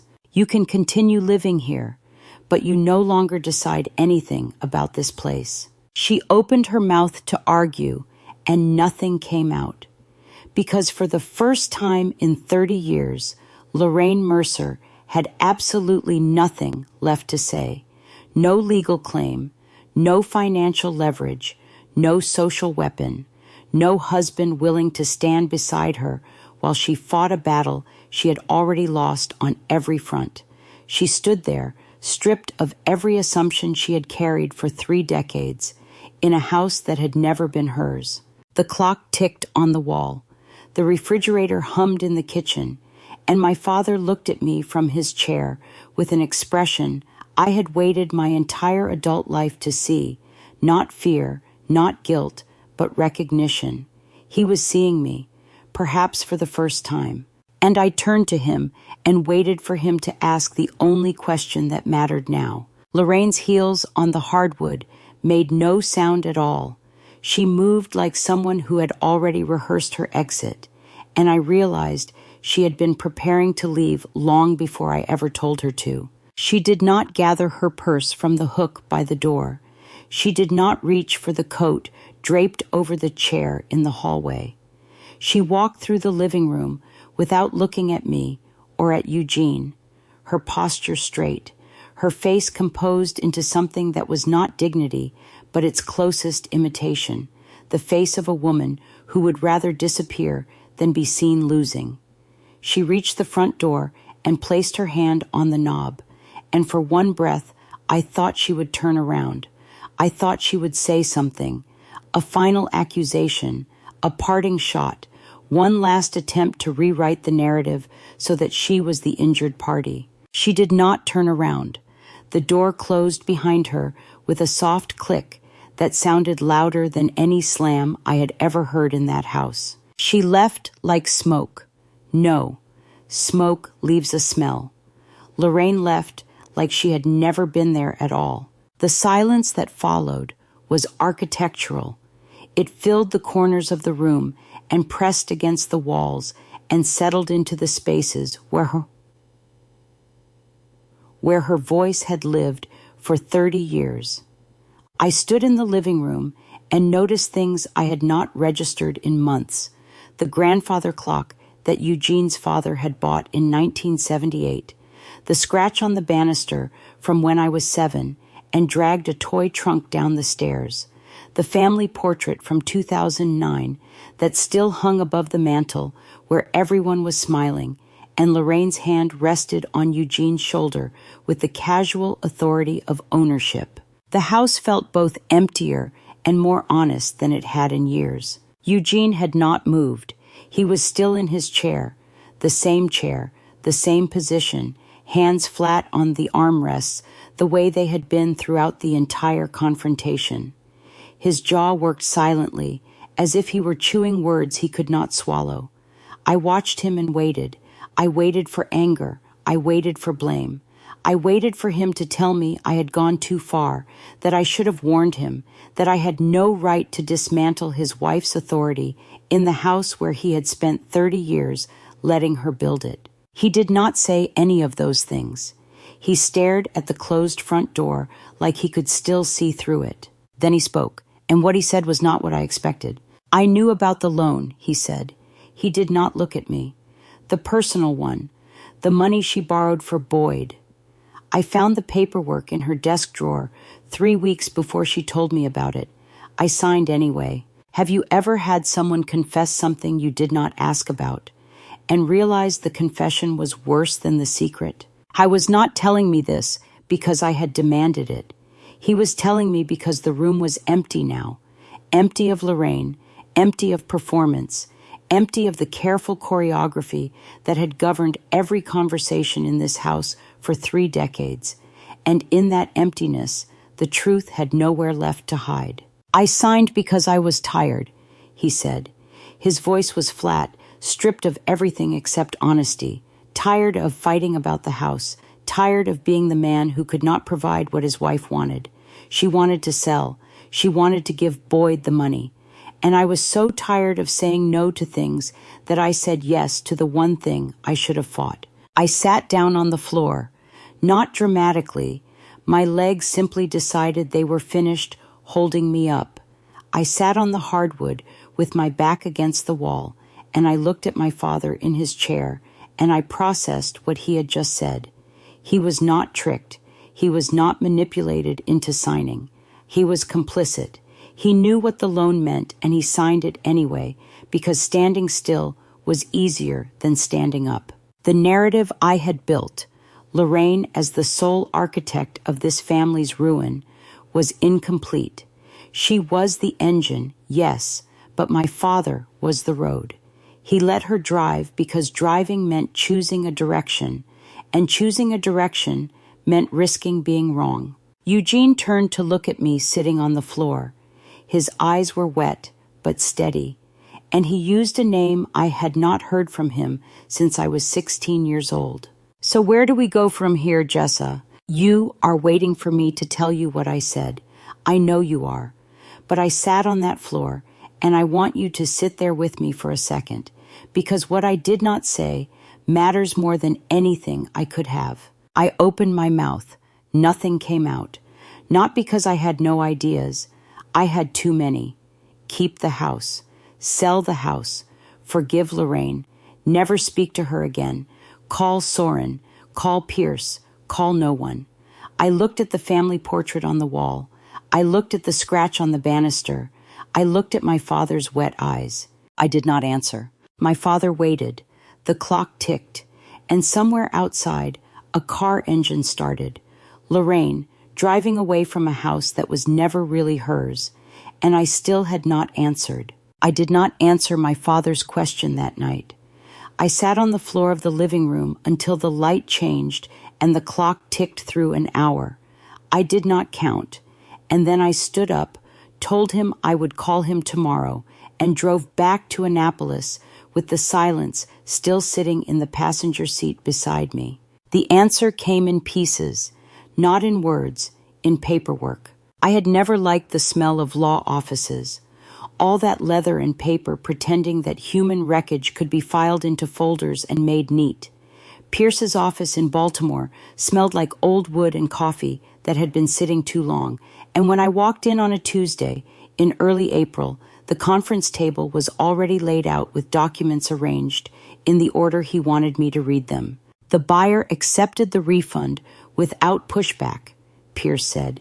He was standing by the window with his hands in his pockets, calm the way he always was, the calm of a man who had spent 30 years untangling families and understood that the worst damage was never in the documents. Title contingency made it clean, no dispute, no litigation. They walked away with their deposit and no questions.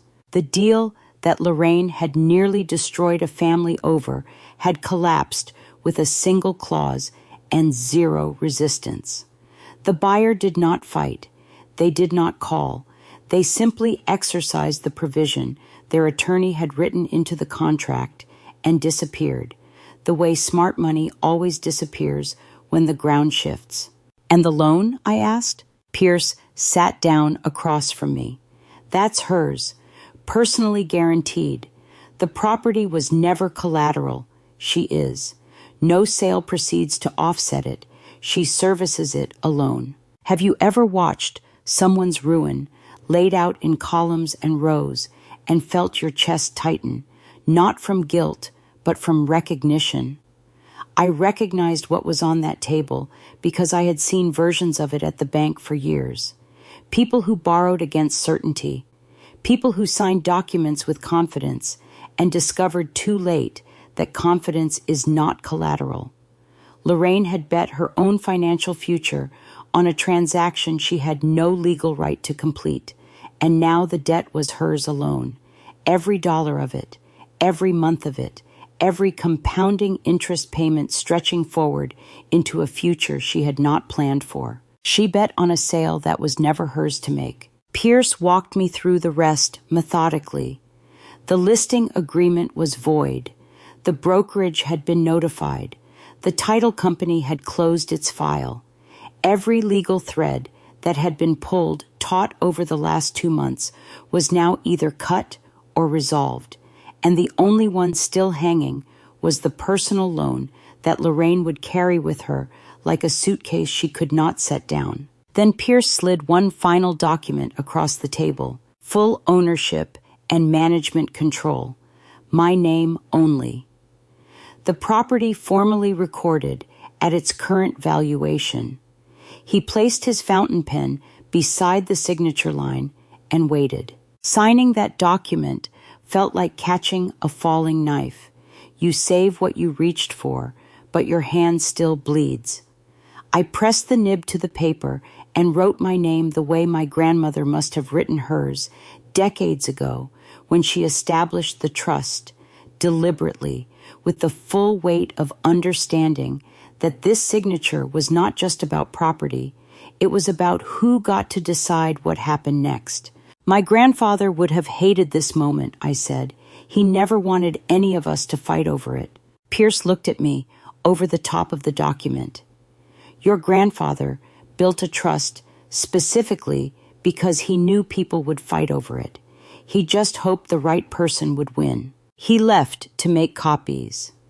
I sat alone in the conference room with the signed documents in front of me and the leather chair creaking beneath me and the sound of a printer running somewhere down the hall. I thought about my father's question, where do we go from here? The legal answer was now settled. The house was mine, the sale was dead, the ownership was recorded, the buyer was gone. Every question that could be answered with a document had been answered. But the question my father asked was not a document question. It was a family question, and family questions do not have signature lines or notary stamps or filing deadlines. They sit in the air between people and wait, sometimes for years, until someone is brave enough to answer them honestly. I know what you are thinking. She got what she wanted. But I need you to understand something. I sat in that leather chair in a law office in Baltimore, surrounded by proof that I had won, and the victory tasted like copper, metallic, sharp, the taste of something that has cost you blood even when you did not bleed visibly. I won the house. I was not sure I had kept the family. Pierce returned with the copies. I signed where he pointed. I took my folder. I shook his hand, and I stepped onto the sidewalk in Baltimore, where the April air was warm for the first time since January, and the city smelled like rain that had not yet arrived. My phone buzzed in my bag. A text from Lorraine. 2 words. We should talk. I read it once. I put the phone back in my bag, and I kept walking. I did not respond to Lorraine's text that day or the next. I let it sit in my phone the way I had let so many things sit over the years, visible, acknowledged, unanswered.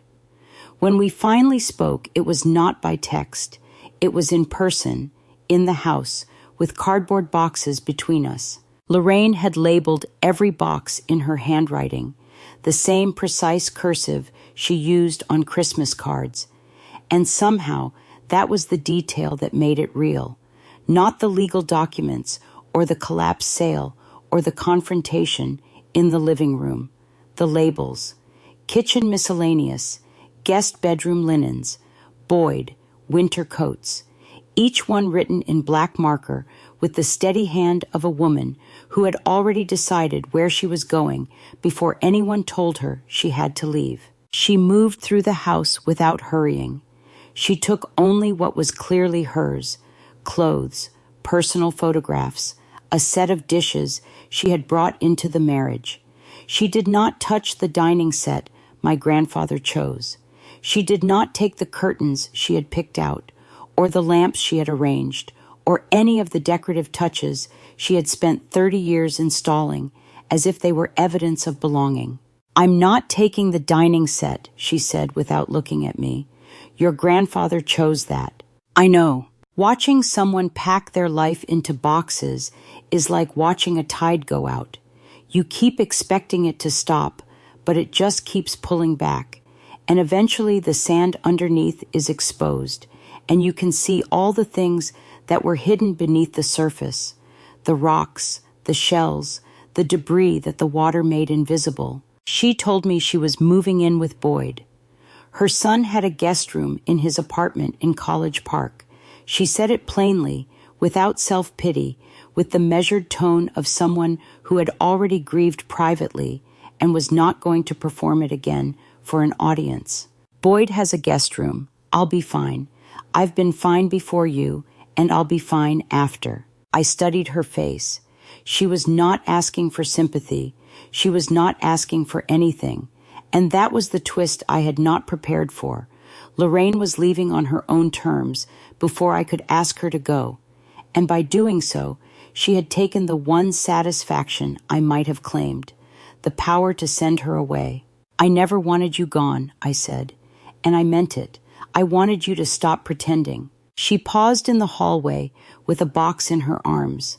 She looked at me for the first time that afternoon, really looked, the way two people look at each other when the performance is over, and all that is left is the actual shape of what existed between them.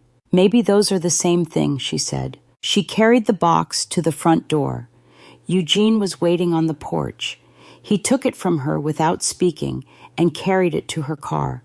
They moved together in that practiced silence of a long marriage, not the angry silence I had come to associate with them, but something older, something that predated the conflict and would outlast it. He loaded the last box into her trunk. She touched his arm once. Brief, not performative, the kind of touch that says I know and I am leaving anyway. Then she drove away, and the house changed immediately. Not louder, not emptier, different, as if a low hum I had never consciously noticed had finally stopped, and the quiet that replaced it was not absence, but clarity. She never made the calls she had threatened, never phoned the aunts, the cousins, anyone who had sat at that Thanksgiving table. Whatever pride she had left, she spent on walking away quietly instead of on a fight she had already lost. My father sat down on the back porch step like his knees had been waiting all day for permission to bend. I sat beside him. The backyard smelled like cut grass and damp soil, and the tomato plants Soren had helped plant were still in their raised bed, green and stubborn and growing despite everything. Eugene spoke without preamble. "I wasn't tricked, Jessa." He used the childhood name again, the one from the confrontation, the one that meant he was speaking to his daughter and not to the owner of his house. "I was lazy with the truth. That's worse." "Yes," I said, "it is." He nodded.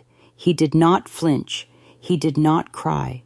He was tired of crying. I could see that.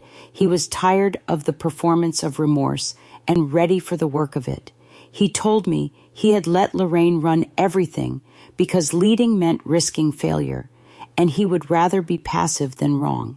He said it the way you say something you have been rehearsing, not to make it sound good, but to make sure it is accurate. I want you to hear what I did not say to him. I did not say, "I forgive you," because forgiveness was not the point. The point was what came next. "I don't need you to be perfect," I said. "I need you to be honest. From now on." "I can do that," he said. "I think I owe you at least that much." "You owe yourself that much." The silence that followed was the first comfortable one we had shared in months. It tasted like the air after rain, clean and unfinished, the kind of quiet that holds space for whatever comes next without demanding that it arrive. We sat on that porch until the streetlights came on, And when my phone rang, I saw Soren's name on the screen. I had not spoken to him since before the confrontation. I answered. His first words were, "I heard what happened, all of it." Soren told me everything he knew on that phone call. The confrontation, the tax receipts, Lorraine's departure. He had pieced it together from fragments, a conversation he overheard between Eugene and a neighbor, a text from a cousin who had heard Lorraine's version, and the steady accumulation of details that an 11-year-old with perfect recall had been assembling since the night he packed his backpack before I packed my suitcase. He did not ask me to confirm or deny. He told me he wanted to visit the house. I said yes. He stood on the front porch like a guest. And I realized my son had never once knocked on this door before. He had always just walked in. I opened the door. We looked at each other, and in that look was everything neither of us needed to say. That the house was different now, that the rules had changed, that the woman who used to stand in the kitchen doorway with folded arms was gone, and the silence she left behind was not empty but honest. Soren stepped inside and stopped. He scanned the hallway the way he scanned everything, methodically, registering what had changed. The hooks by the door were bare where Lorraine's coat used to hang. The shelf in the entryway held only the grandfather clock and a single framed photograph I had placed there the week before. My mother, young, smiling, standing in a doorway. "It's quieter," he said. "It's honest," I said. "That's different from quiet." He nodded and walked toward the kitchen. Eugene was coming down the stairs. He had heard the door, and I could see in the way he gripped the banister that he was steadying himself, not physically, but emotionally, preparing for the weight of seeing his grandson in a house that no longer operated on the assumptions he had spent 30 years relying on. My father and my son sat 3 feet apart at a kitchen table, and it was the closest they had ever been. Eugene did not perform. There was no big hug, no forced cheer, no rehearsed greeting designed to skip past the damage and land somewhere safe. He offered Soren a glass of water. Soren accepted. They sat across from each other at the small table where so many lies had been told and so many truths had been avoided, and for a full minute neither of them spoke. "I'm glad you came," Eugene said. Soren looked at him with those steady, dark eyes that missed nothing. "Mom said you'd say that. She also said to give you a chance to mean it." Eugene absorbed that the way he had been learning to absorb things, without flinching, without retreating, without reaching for the kitchen faucet to drown out the silence. He held Soren's gaze and he let the sentence land. I stayed in the doorway. I did not sit down. I watched the way a mother watches when she has opened a door she is not entirely sure should be open, vigilant, ready, but willing to see what happens before she intervenes. Soren asked the question 10 minutes into the visit. He asked it the same way he had asked me on the park bench in Annapolis, directly, without preamble, with the precision of someone who has already decided what answer will be acceptable. "Do you regret it? Not just the money stuff, all of it. When does a man stop being your father and start being someone you are choosing to let back in?" I had been asking myself that question for months, and now my son was asking his own version of it. Sitting at a kitchen table in a house that smelled like coffee and lemon cleaner, and the faintest trace of cut grass drifting through the open window. Eugene looked at Soren, not at the table, not at his hands, at Soren. I regret every time I looked away and called it keeping the peace. Soren studied him for a long moment. Then he said quietly, "That's the first real thing you've ever said to me." Something shifted in the room, not dramatically, the way tectonic plates shift, slowly, deep down, in a way you cannot see but can feel in the foundation. Eugene stood and walked to the hall closet. He came back carrying an old chess set, wooden, worn at the edges, the board scarred with decades of use. His father had taught him on it. He set it on the table and opened the box. "Do you want to learn?" he asked. Soren glanced at me. Then he looked back at his grandfather. "I already know. Mom taught me." Eugene's hands paused on the board. He looked at me standing in the doorway, and something passed between us that did not need words. The recognition that the fatherhood he had forfeited, the teaching he had failed to do, had been done anyway by the daughter he had underestimated for 41 years. "Your mother taught you well," he said. "She teaches me everything," Soren said. They played one game. Soren won. They set up the pieces for a second.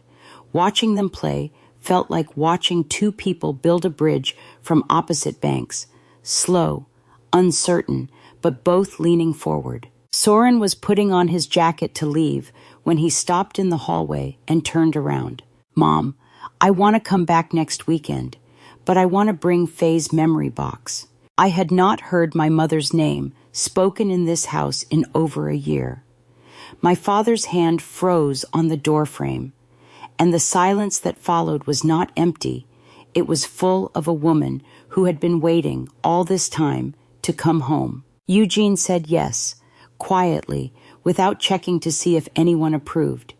Yes to the memory box, yes to his first wife's name spoken in a house that had spent 30 years pretending she never existed.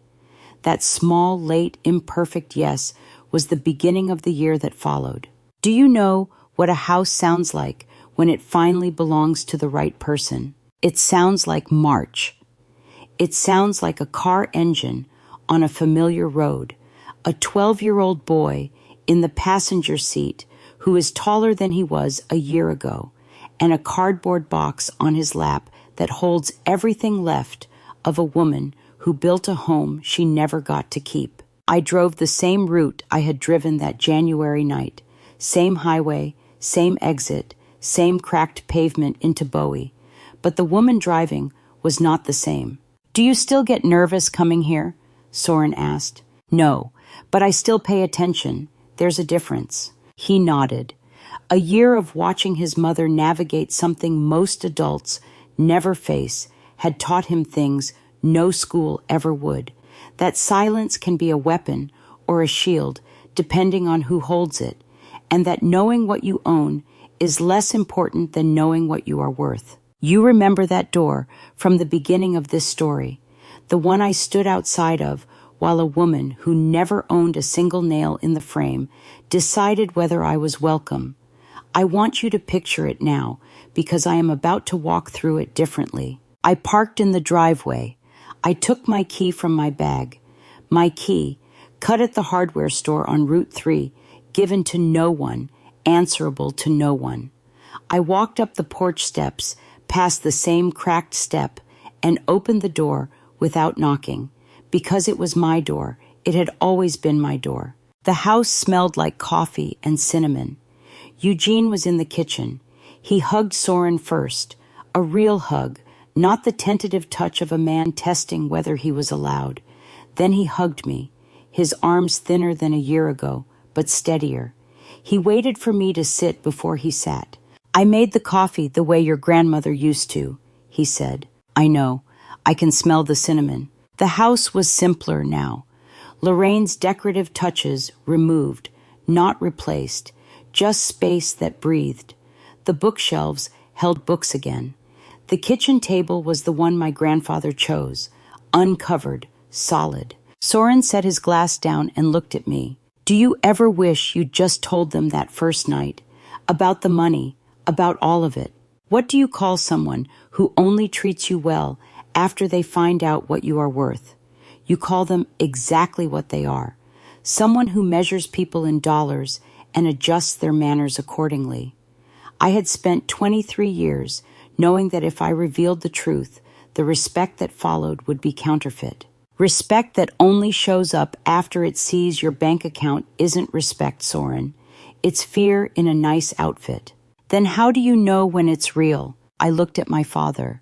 He was listening, really listening, the way he had been learning to all year. You know it's real when it was there before anyone knew what you had. Soren picked up the memory box and carried it to the living room.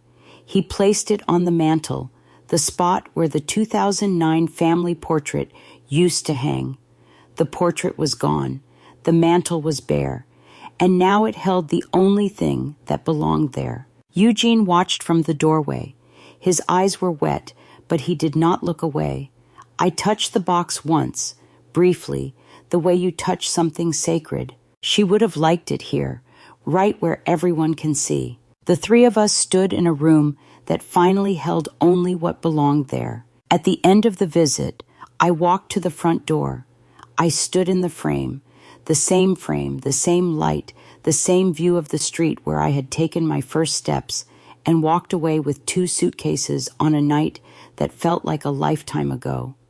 I looked back at Eugene and Soren at the kitchen table, resetting the chess pieces.